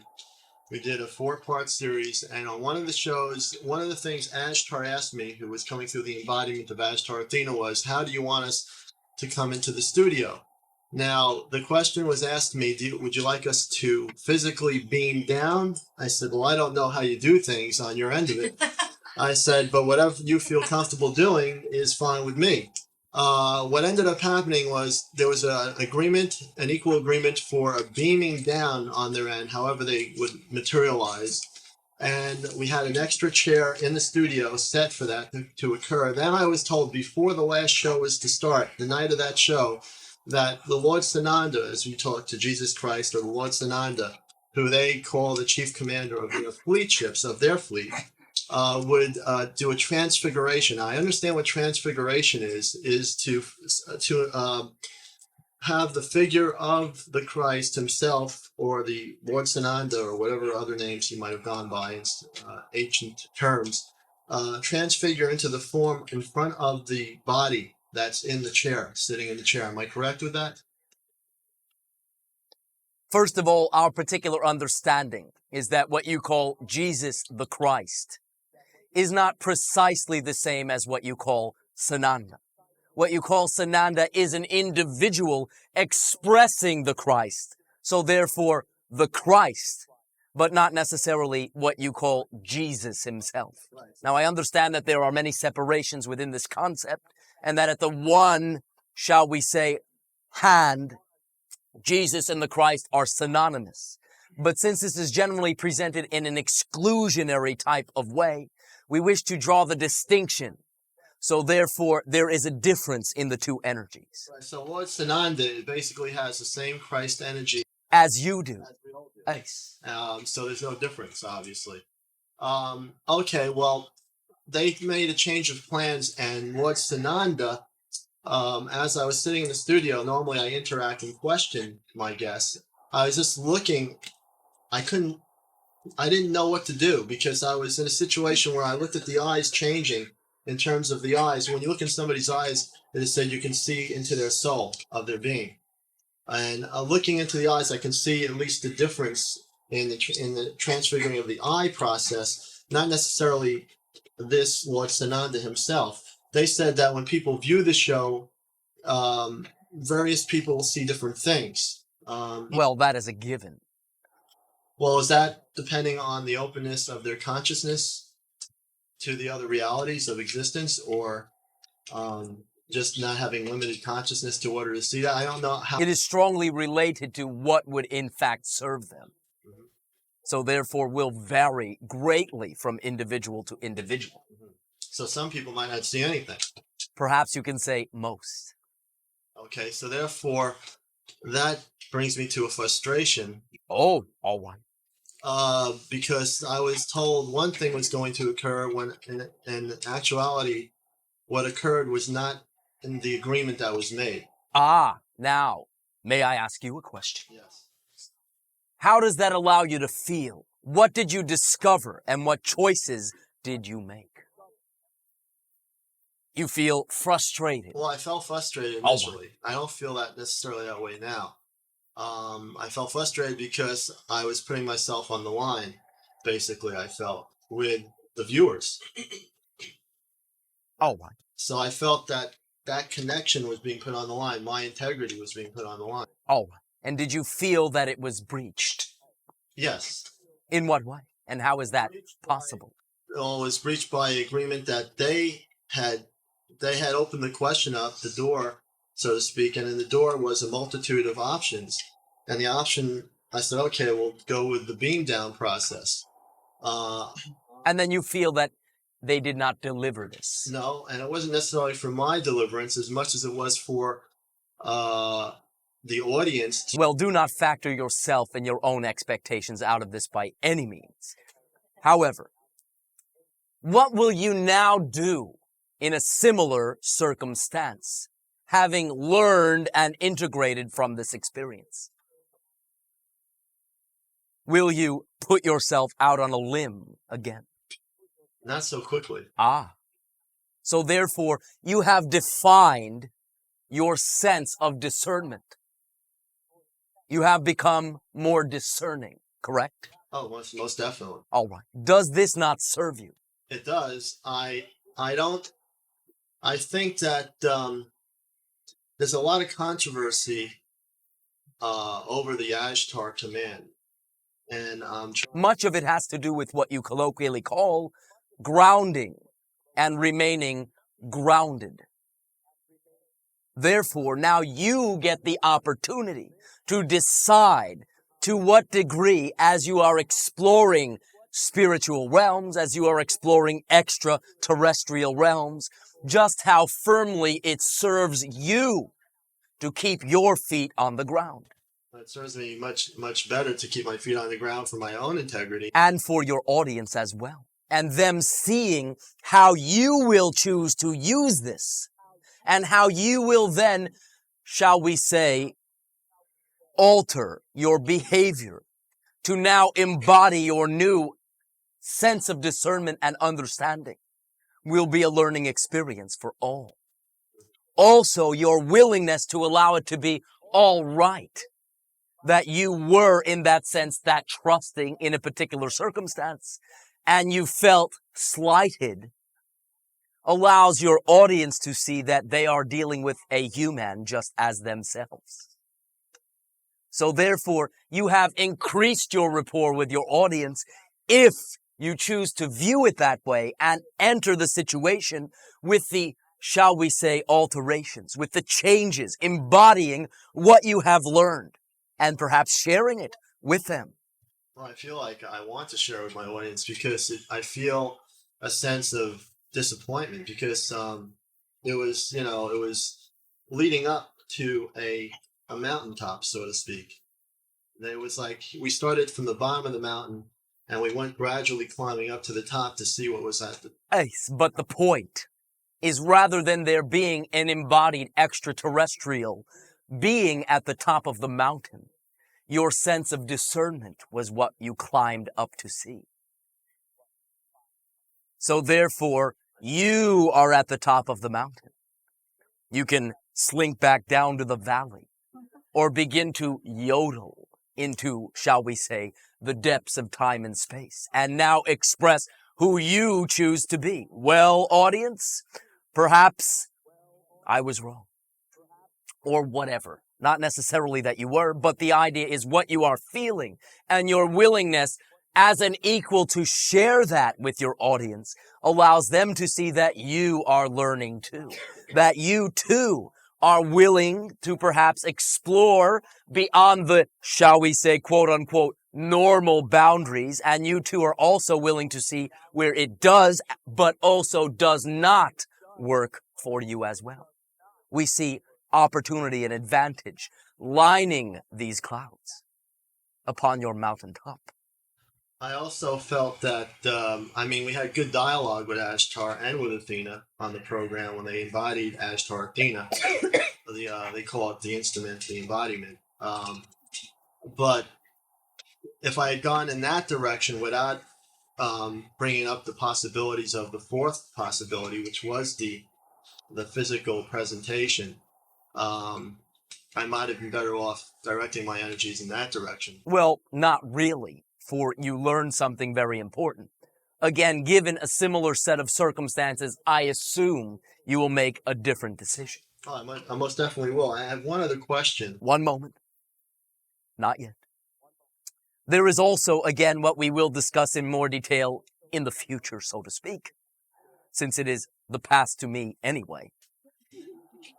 The all or nothing principle. If there are things that you truly enjoy from those sources, take them. If there are things that don't work for you, push them aside. But you do not have to push it all aside unless you choose to. That is also an option. But because some of it did not work for you. So your willingness to see this works for me and this absolutely does not makes you that much more clear, makes you that much more defined, serves you to explore and define yourself very, very pointedly, and also allows you to see how to proceed from this point forward in your show. Oh, I clearly did that. I clearly defined a lot of issues through that one program. All right. I have one other question about the ascension process, and that is, in terms of the way the Ashtar command presents this whole thing, they talk a lot about, I went to one of their workshops, they talk about the God, and Ashtar Athena was on 2 radio stations recently, a few weeks ago, when she was in Connecticut, and Ashtar came through the embodiment, and then they had Athena. And there was a lot of people calling on the show, on this talk show, that were religious, seemed to be coming from very religious angles. Before you proceed, understand that the source that you call channel or whatever you wish to call it has religious background. I understand. And expresses and interprets the information through religious terminology, whether or not that is its original intention. Therefore, can automatically only attract other like-oriented, religiously minded individuals as well. Right, but is it the Ashtar commands to have this person as a willing instrument to communicate their information and dialogue to be religious or spiritual, or is there a misinterpretation from the general society when she communicates on, let's say, a radio station? Our perception is that the misinterpretations are through the individual channel. Now, we do not say this in any way as a chastisement or as a beratement, no. Simply that there are certain, shall we say, background perspectives that get thrown in there which are not necessarily intended. Therefore, there is coloration of the material in this regard. So it's filtered. Well, to some degree, yes, perhaps you can say that. And an embodiment information can be filtered as opposed to channeled information, or is it? Ace, in varying degrees, from almost non-present to very filtered. There are many examples of filtered communications in your society. Well, they talk about the ascension. Also, Yes. do not assume that your individuals upon your planet choosing to function in this regard do not have free will. So you need not necessarily come from the perspective of why would they choose someone who would do this. Agreements are made, but the individuals then have the free will to embody the agreement in whatever way they will. Again, walk down that hall they will, but how they walk down that hall is completely up to them. And this is understood going into, so to speak, the arrangement. My understanding of the ascension process is that we are in 4th dimension going into 5th, and in 5th dimension, the veils are being so thinner now to the point where we will physically at some point interact in the 5th dimension, where what we call the ending of the old Earth, which we would be considered the old Earth, to the new Earth, which is a template that has been set in the 5th dimension. The new Earth would be a much different Earth. We will be part of the Earth. We are always a part of the Earth, but So to speak. But the Earth would be a different Earth in terms of Ice. 5th dimension. And is that your understanding of that? Well, in a sense, yes, though our terminology differs slightly. We prefer, again, to come from the perspective that you are now in 3rd density. Perhaps what they are referring to as 5th dimension would correspond to what we present as 4th density. For to us, in our particular explanation, 5th density is non-physical. and will then therefore generally not associate with what you would call a planetary body or symbol of that type. So it is similar to what we call fourth density. Understand also that as the individuals upon a planet undergo a transformation, so does the planetary vibration itself. What you call your Earth, perhaps you can say all right, again, this is colloquial, but in second density awareness was referred to as Akashael. So therefore, even the name may seem to change. But it is a pivoting point, so to speak, through many overlapping dimensions of experience. I understand. Proceed. The thing about before, when we're mentioning about, the question was raised before about the wave of ascension. And the understanding is that that wave of ascension is an ascension of total consciousness. Am I correct? Well, what we are speaking of as transformational age, initiated in your 87 year with an occurrence you call, or colloquially referred to as harmonic convergence, is again a wave of conduciveness for the unfoldment of the unlimited nature of consciousness. Okay, I understand that. From what they say, or Ashtar says, is that the first wave of ascension, 144,000 eagles. I'm not quite certain what that they mean by eagles, but that there would be this first wave that would actually be under free will, if they want to, be beamed up into the Ashtar command ships for further information and other things on the ships, and have use of the facilities on the ships, not to get away from their planet, but to interact there and then come back to the planet as the first wave, and then go into the process of being basically teachers, helping other people. We have discussed this. The idea is that much of what you are understanding and receiving is cloaked in what you would perhaps colloquially call biblical metaphor. Ice. A reference to the 144,000 and so on. 144,000 eagles is a biblical metaphor. Ice. In our perspective, it is more representative of the idea of oversouls, which can be literally millions or billions of individuals. That are reincarnated onto the planet at the time. In a sense, yes. So therefore, their star-seeded connections are that they're in physical bodies, which maybe we can say in a sense we all are, in a sense, are we not? You can say that.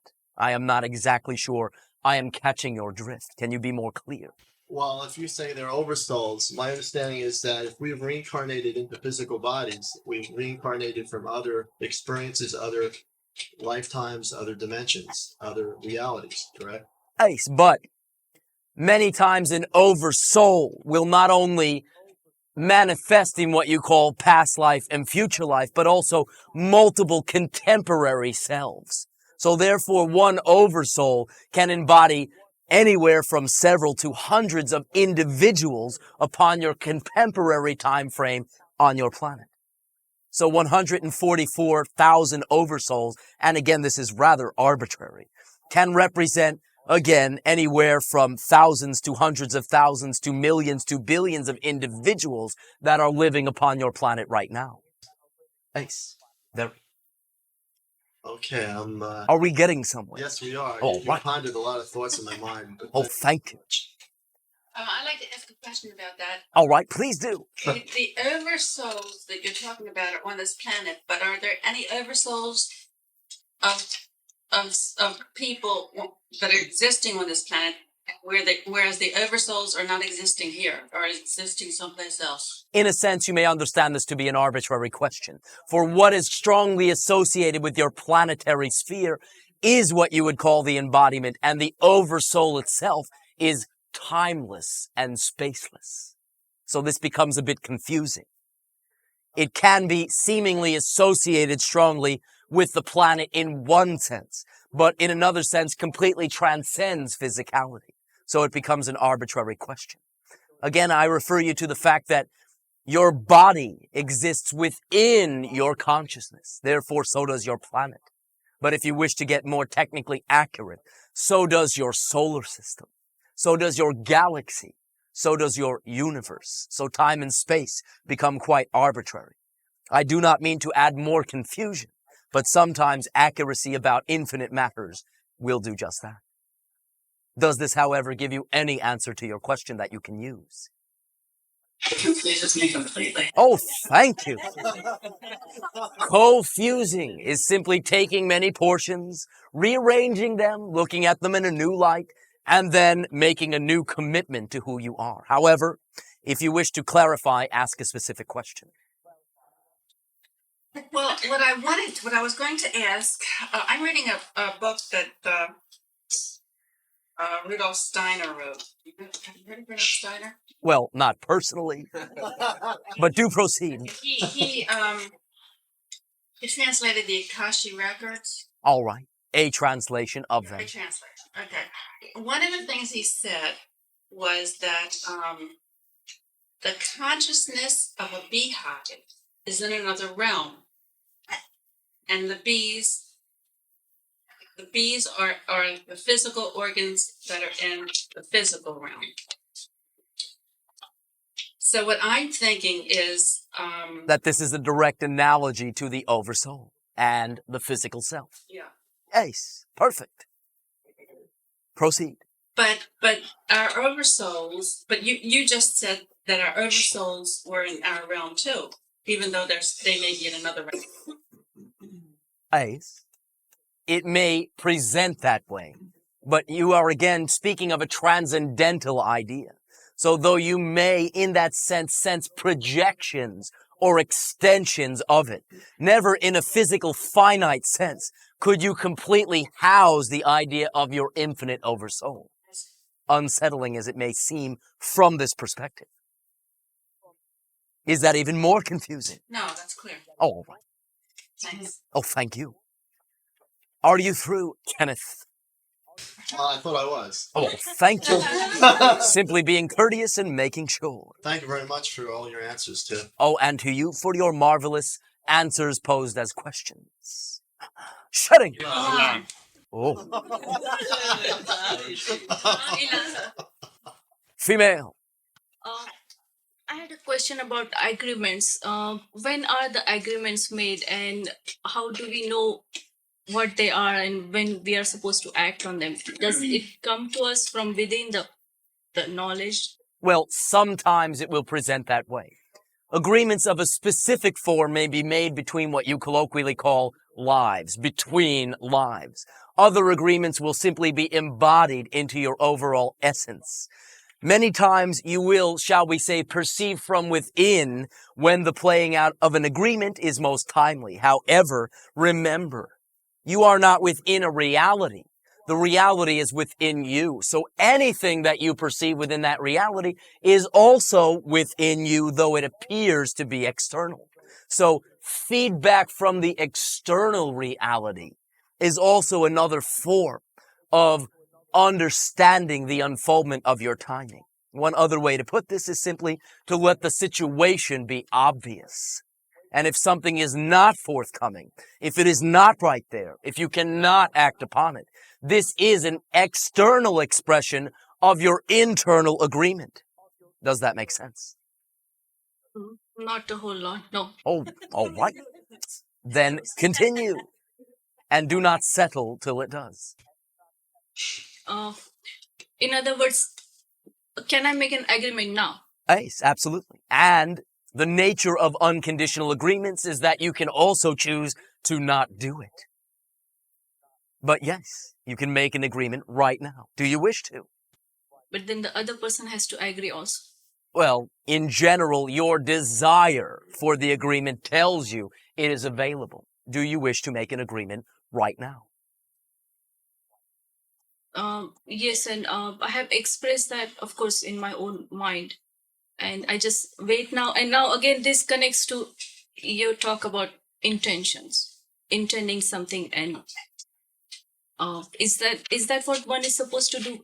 Make an agreement sort of to in your own mind and then say, this is my intention. Is it same thing? Well, there are no supposed to's, but yes.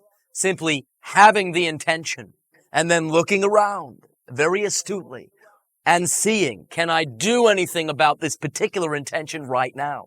If you can, there's your external, so to speak, indication that this is the timing. However, if you cannot, there is also your external indication that this is not the timing.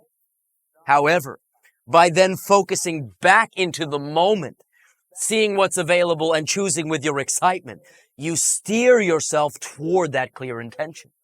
Standing around and going, oh darn, it's not there, doesn't steer you quickly in that direction, and in fact, lengthens the process. Do go on.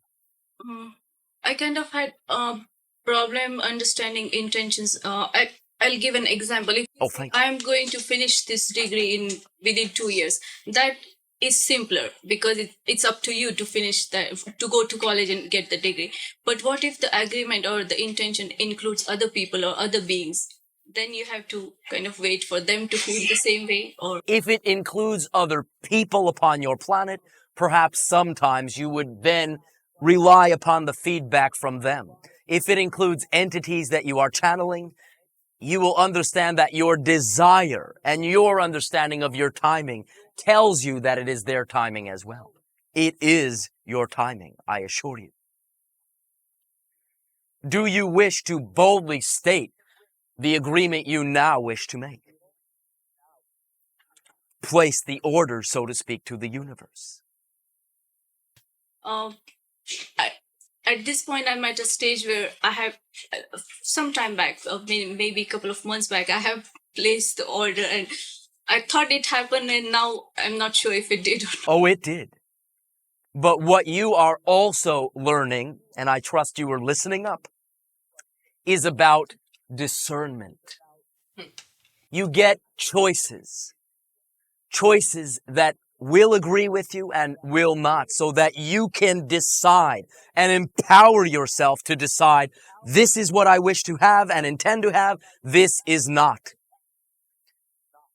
My reference to you in interacting with you internally is one with expanded sense.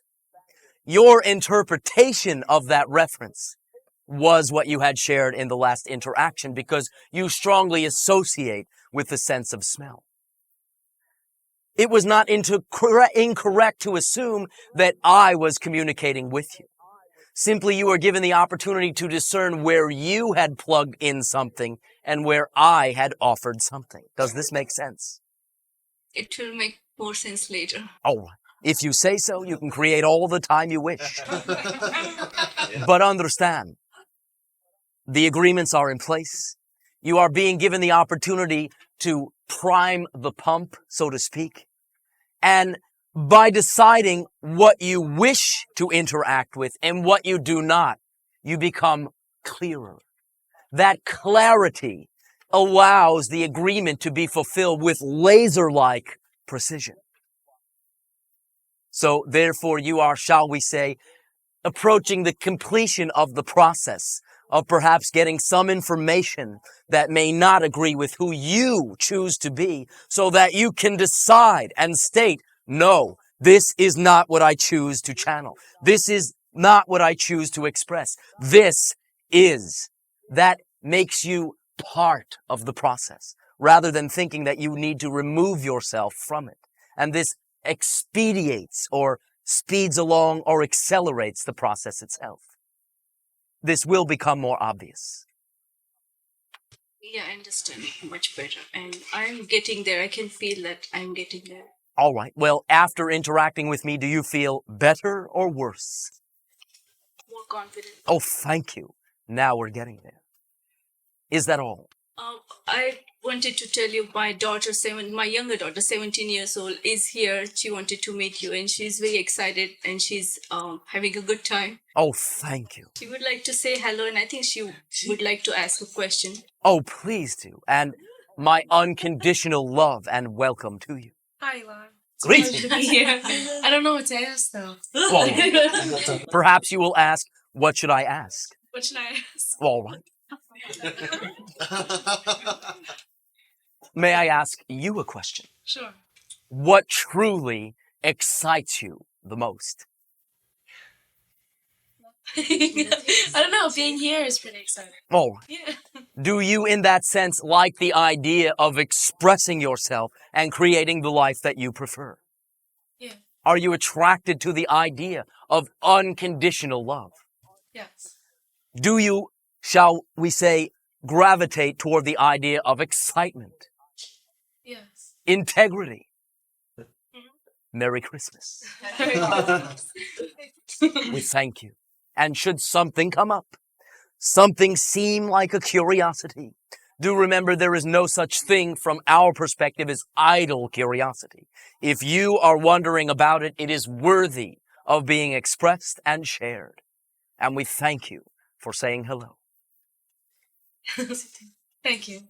And to you. Elan. One moment. I am choosing. Over there, male. Greetings. Greetings. Oh, imagination. Baron. Thank you. Greetings to you, my friend. A question about my job search. For 2 years, I've been looking at different options for my career, applying the concepts of following my excitement. And when I look at TV or look at world situations, I get passionate about the problems in the world and feel, because of my business background and perhaps problem-solving ability, that I would be able to help develop solutions to those problems. Now, before you go on, that feeling and the desire and the excitement about this tells you in no uncertain terms that you are able. Otherwise, it would be extraneous and pointless. Well, thank you. My question, that kind of answers my question before I ask it. Well, thank you. The, Ergonomics. because I have always been That you have not always been that way. Perhaps you are choosing to express it in the wink of the eye of your soul that you call this life. But you have within you to draw upon great strength, great conviction. So perhaps you may wish to toss that one out. Thank you. Oh, thank you. And remember, that was colloquial. You can't toss anything out. You cannot get rid of anything. But in transforming it, it may have that appearance. Well, my fear was that my excitement about helping the world and developing more sustainable economic systems might have been coming from a place from grandiosity or insecurity rather than being my pure excitement. Well, which is it? Tell me now. Don't hesitate. Answer it. It's my excitement. All right. There's your answer. Okay, now, in developing options, job options, some are opening up in different parts around the world, but nothing has solidified yet, and it almost seems like I'm becoming less clear on what I should be doing now, and I'm getting scared because my money's going to run out in about 2 months, so I have to start working within the next month or two. How often do you say, my money will run out in 3 months? Oh, now it's 2 months. Oh, now it's 1 month. Well, I've been saying that for about a year. Oh, all right. Watch what you ask for and watch what you assert. You get it. Yes, but it's been extending through debt, and I'd rather not have it go that way anymore. All right. Is there something that you can immediately act upon that excites you? Not something to keep you busy while your excitement is, shall we say, while you are waiting for it. Not that I'm aware of. There's one partially exciting option, but that's only an option. Oh, partially? It's not manifested yet. I could maybe do a consulting contract for a utility in Nevada. Is that exciting? Not really. All right. Do you really wish to do that? No. All right. Now that that's out of the way, what can you see? Well, I would like to somehow. I've been trying to write a letter or a position paper with expressing my ideas on. Stop. After all we've discussed, you are still trying to write a letter? Well, that's why it isn't yet. Now, I am not making fun of you. I am simply pointing out, sit down and write the letter. Stop trying and start doing. When I have sat down and begun to write it, I haven't been consciously clear and I felt more like going out and taking a walk or reading a book or something. All right, a suggestion, very simple. First of all, do not sit down to write it unless you are initially excited about doing so. But once you sit down, for there have been many times where you have had that initial excitement, yes, Yeah. and you begin to, shall we say, create a similar seeming pattern. Yeah. Stop. Take a deep breath. Take 3 deep breaths. Think about something that does excite you. Drum up the vibration of the excitement itself till you feel it in every fiber of your being. Open your eyes, write the letter. Connect with your excitement first. If it wanes, do it again. If it wanes, do it again. If it disappears, get out of there. Okay. My fear is that if I express those ideas, I'll be rejected or labeled as a quack or something like that by these staff. Fear of failure. Will you still have the clear intention even if they say, get lost, Charlie? Yes, because I feel like they're going to have to face it sooner or later. Well, can you then truly ever fail? No, but This is one of the reasons we discussed in the beginning of this interaction, that particular perspective on failure. Failure is simply selling yourself out of your clear intention. So remember your clear intention. Assert it. Call it forth in these moments. Do you have a fear of success? I think so. Oh, all right. We've also discussed this. So plug in what we have shared with, again, allowing the feedback of your reality to simply be completely obvious. I desire this right now, and when it comes along, the coming along is my indication that I can handle it. Remind yourself. Simple remembering. So if I act on my excitement, then I'll keep my abundance. I will continue to be abundant as I have been. Well, you will express that abundance in positive, exciting terms. Okay. Another question. I've been applying the concept of choosing to follow my excitement in the present moment and have been creating some wonderful things in my life. However, here it comes. Here it comes. I don't do it as Clothed in a however, all right. I wonder why I back off from doing that. I mean, I'm like, it's fun, it works. Question. Why do you back off from doing that? Fear of failure, fear of success. Again, plug in what we have shared. It will come in handy.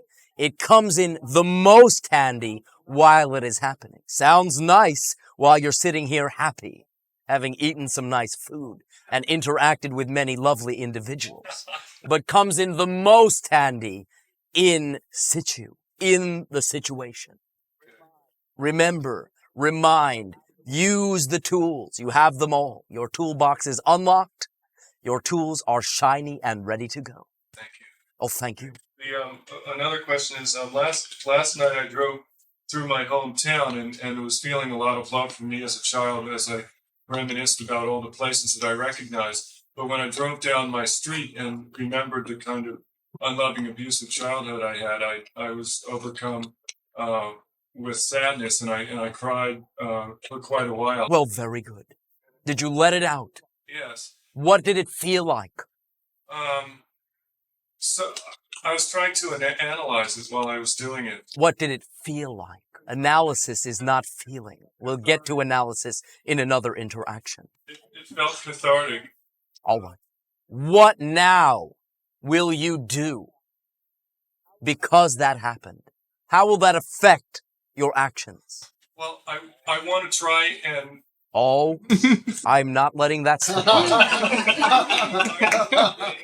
I intend. Remove try, replace with intend.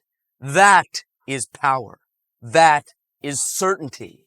That is, I don't know when the heck it's going to happen, but I will have it happen. I intend. Now, what were you intending to do? Well, I feel that the limiting belief systems that I got partially from that environment have been keeping me from following my excitement, and my intention is to perhaps reinterpret my childhood in a way that's more empowering. All right, but more directly, because of this, you will be an excellent father. And that is the point. Oh, yeah, I love children. Forgive your parents and be the parent you choose to be, having had a blatant example of what you did not and do not and will not choose to be. Thank you. Oh, thank you. One of the benefits of following my excitement is that I've been having One moment. Listen up. Proceed. one of the benefits of following my excitement is that I've been having a much greater number of very fulfilling relationships in my life, mostly with women. And for the first time, I have a lot of women friends that are just friends, where there's no sexual aspect of it. And I feel a greater level of love, like a brother and sister type of love, just hanging out, having fun. Stand up. Nice. Place your right hand over your head. Pat yourself on the back. Thank you. Are you patting? Yes. Stop thanking me. Thank yourself. Go ahead. It's been very fun. All right. Understand. This is a blatant external reflection that you are now beginning to unconditionally love yourself. Thank you. Thank you. It's felt wonderful. It still will.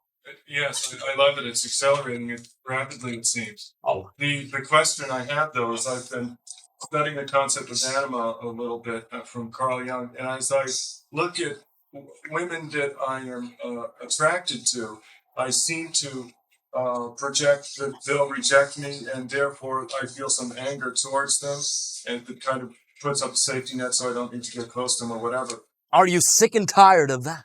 Don't like it at all. Stop it. I want to feel the same way as I do to the other women. All right. in my life. Then go right ahead. That's all there is to it. You feel the old voice coming up, you say, I'm through with that. Period. Decide. Be certain. Command consciously with integrity what you wish to occur. You're already doing it. Simply extend it in this area. Okay. One moment. For now, that will do. For now. But listen up. Okay. You will hear more of what you are asking through others. And I thank you. Thank you. Over there, male. Elan, Ice. question about experience I had in Egypt of a guide coming through me, Daniel, Ice. and I've been connecting with him quite a bit in meditation. And Bashar, through Daryl, said that he was someone who was very ancient, or an ancient aspect of my own consciousness. And all I had to do was think about ancient times to tap into his energy. Perhaps as a metaphor. Yeah, exactly. It's a symbol. Can you give me an update on how that has been going for me, and anything else I may add to that? Oh, yes. This is going to be fun. Close your eyes. Picture an ancient scenario and allow Daniel to speak. Breathe deeply and drink from the sea of life, from the sea of love and knowledge, and allow that aspect to come through smoothly.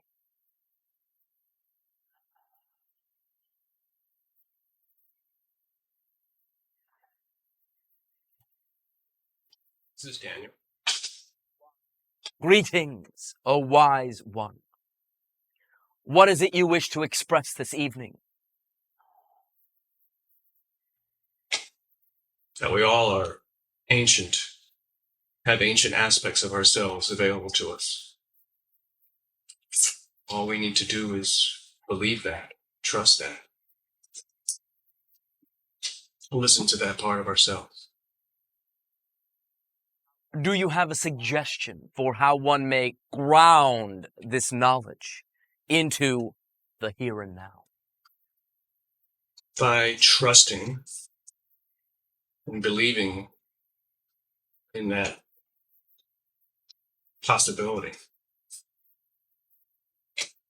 in that ancient knowledge by remembering who you have been, who you can be. Is there not something else? Yes. Oh, thank you. By breathing, by finding a unique ritual or symbol for tapping into that energy that is unique to you. By trusting whatever comes to you. No, that's all. That was quite a bit. And I thank you. Do understand, each and every one of you, what has just been shared.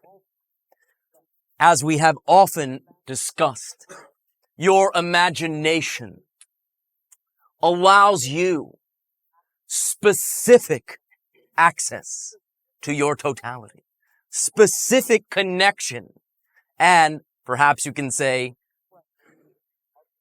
expression of your higher self through physical terms. Therefore, be mindful of the symbols that you attract. Be mindful of the symbols that appear in your mind's eye. They do so for a reason.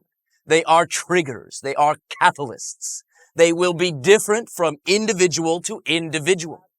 Certain individuals will gravitate toward an extraterrestrial symbol.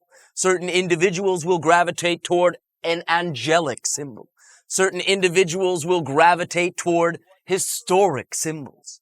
Whatever it is that truly attracts you is a direct reflection of a metaphor, a identification vibratory energy that will allow you to unfold. So therefore, begin to trust your imagination in that sense. You already trust it fine and dandy with what if negative scenarios. Simply take that same trust and apply it simply because you say so. Simply because you wish now to also allow it to serve you in a positive way. That is one of the reasons you have an imagination to begin with. That is, shall we say, the meeting ground between yourself and all other aspects as you create within the separations of your understanding aspects. Your imagination is the key. Your imagination is the meeting ground. The imagination of the channel is where this interaction takes place on your plane of existence. From my end, it is taking place in my imagination. However, I trust you are there, for I trust my imagination. Your willingness to do the same, no different from what I myself do, not that I specifically am important in any way, gives you the same effect. If you feel something is there and it creates itself through your imagination as a symbol, that symbol is significant. If you grab that symbol, if you wrap yourself around that symbol, if you keep your eyes open, it will pop up all over the place.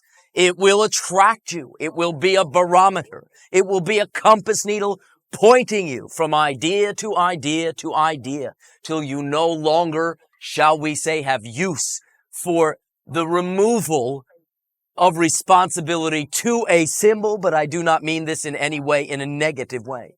You are in a reality whereby you express in symbolic terms. Therefore, be willing to use the symbols you call forth. Be willing to also allow this individual, a walker upon fire, as an example of what you are all capable of. For he has directly tapped into an energy that is perhaps on the one hand part of him, but also distinct and discrete from him in the way you create your reality. I was in full perception of the message, quote unquote, prior to its delivery. Perhaps I then shall we say, drew certain ideas out, but his perception and deliverance of the ideas were extremely accurate. You all have this ability. You can express it in whatever way you wish. If it does not excite you in that sense to go in front of people and channel, you can do it in whatever form does. Riding your bike down the street. Anything. There will be but a few moments remaining to this interaction. One moment. Do proceed. We've had this ongoing conversation about future counterparts, and Bashar said that Daniel would just be a precursor to other energies coming through. Is it possible that I would be channeling these future aspects or counterparts of myself? Ace. Anything else you can say about that? Or have a good trip. Thank you for your assistance. Oh, thank you. You have done it all. Female.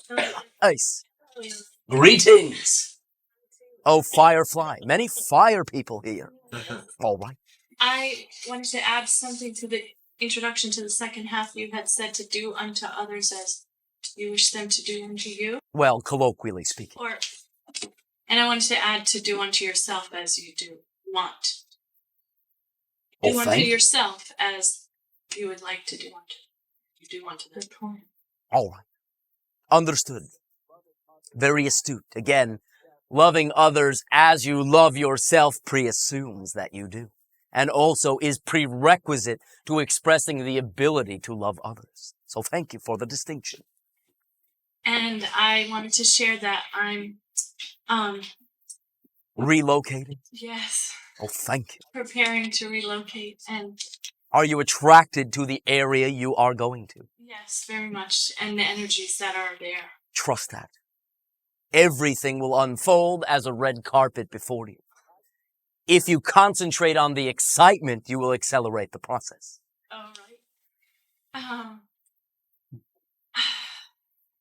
And I extend my invitation to you and the other friends of mine associated with you and Esasani to visit and be with me, as I know that there is no distinction. There's distinction, but no real space difference. Ace, but do not be too surprised if in some way, shape, or form, perhaps at a distance, we take you up on this physically. Excellent. I invite that. There is increased activity in this regard upon your planet from our society at this time. Yes, understand. In the waters of the Bahamas and Florida, where I will be, do you have anything to say about the energies working in the waters there? Ace, go play. Have a good time. Bring a ball. Well, if you wish. Okay. I wish. And thank you.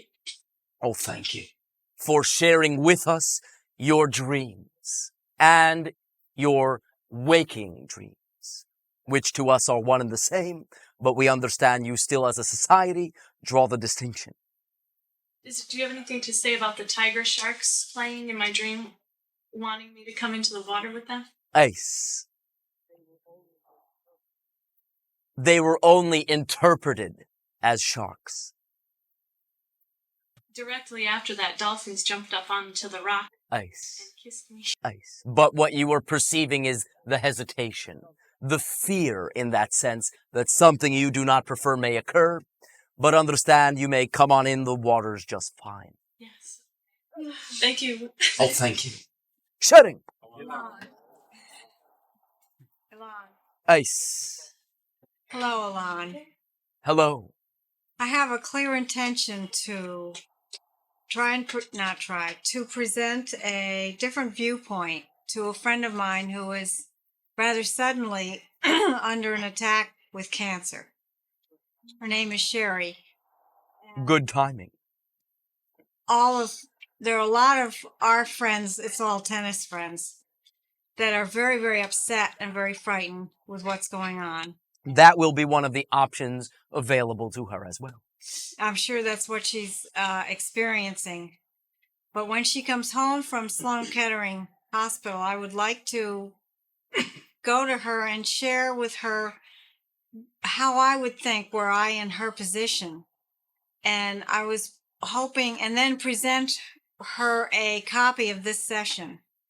And I was wondering if you could sense anything, if there's anything you could add that would be helpful to her. First of all, compassion is identifying empathically with someone.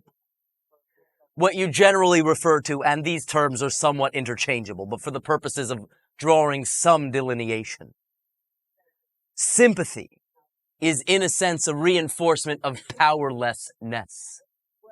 So you can express compassion without feeding into and reinforcing the option that that individual will have to express powerlessness, victimhood.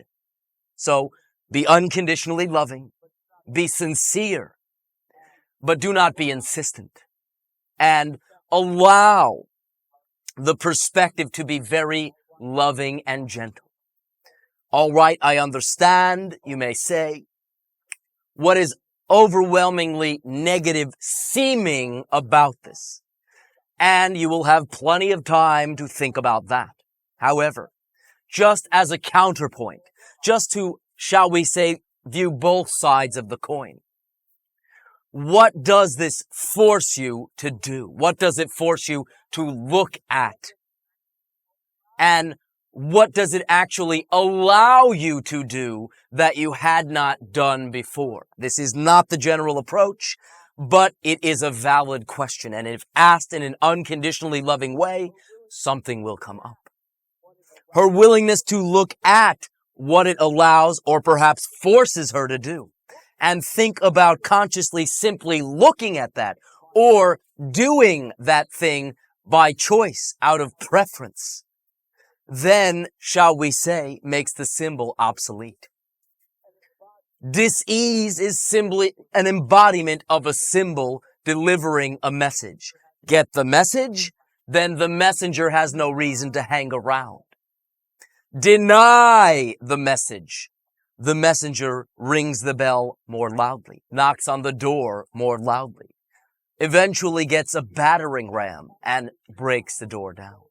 You cannot deny what is within you, and you need not deny what is within you, for there is nothing within you that can destroy you.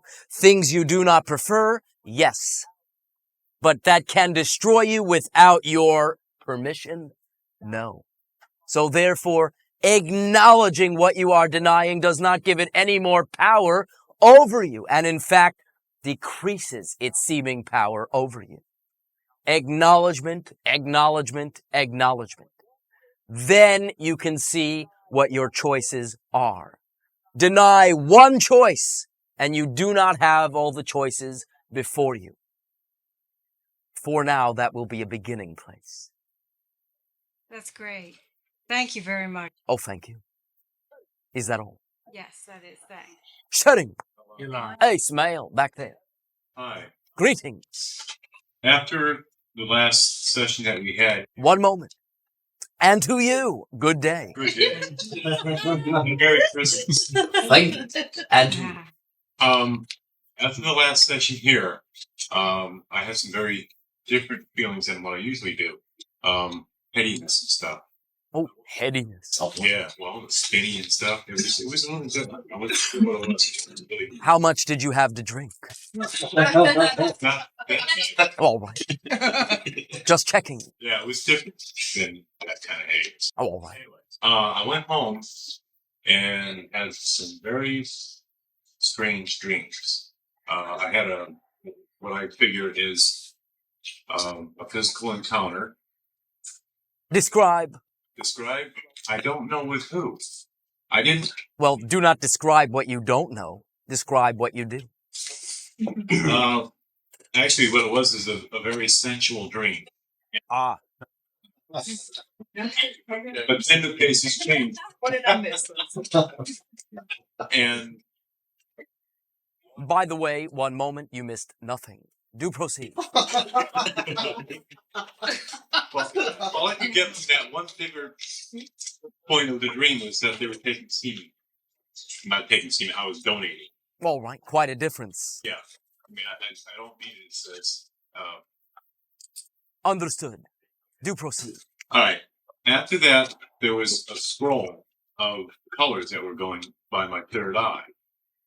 That was a cream and whitish color in green, and they would change formations and then go into what I was judging as being hideous faces, and then I decided that they weren't hideous, but they were beautiful. It was just I was taking the judgment off it, and I didn't prefer the other ones, and they changed after that. And it just kept going, and it just I had this wonderful sensation in me, and woke up. At this point, I was actually awake, but the colors continued. But I didn't sense the beings as actually being there anymore at that time. I knew they were with me, but not physically in the room. I'm just wondering who is it? Zeta? That will do as a label. Yes. Okay. Why will that do as a label? Well, for that is all I will share. But the idea is they are rather, all right, heady. Oh. Okay, that's all I'll put it together. Is there anything else? Isn't that enough? Yeah. Oh, thank you.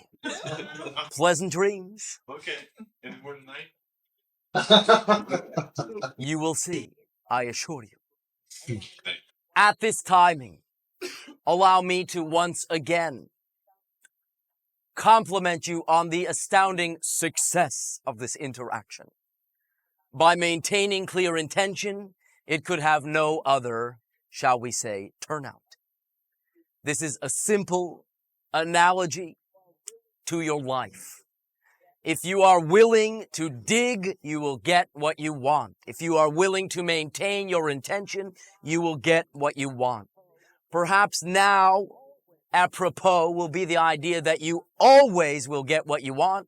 Perhaps not always when you think you should, but always in perfect timing. And as you begin to flow with your timing, you will get a better sense of when things will come about, and they will seem to manifest more immediately with less time. As you acknowledge within the separations that you create that everything is part of you and pull it all together, you create less time, for you no longer need that time to view each and every part.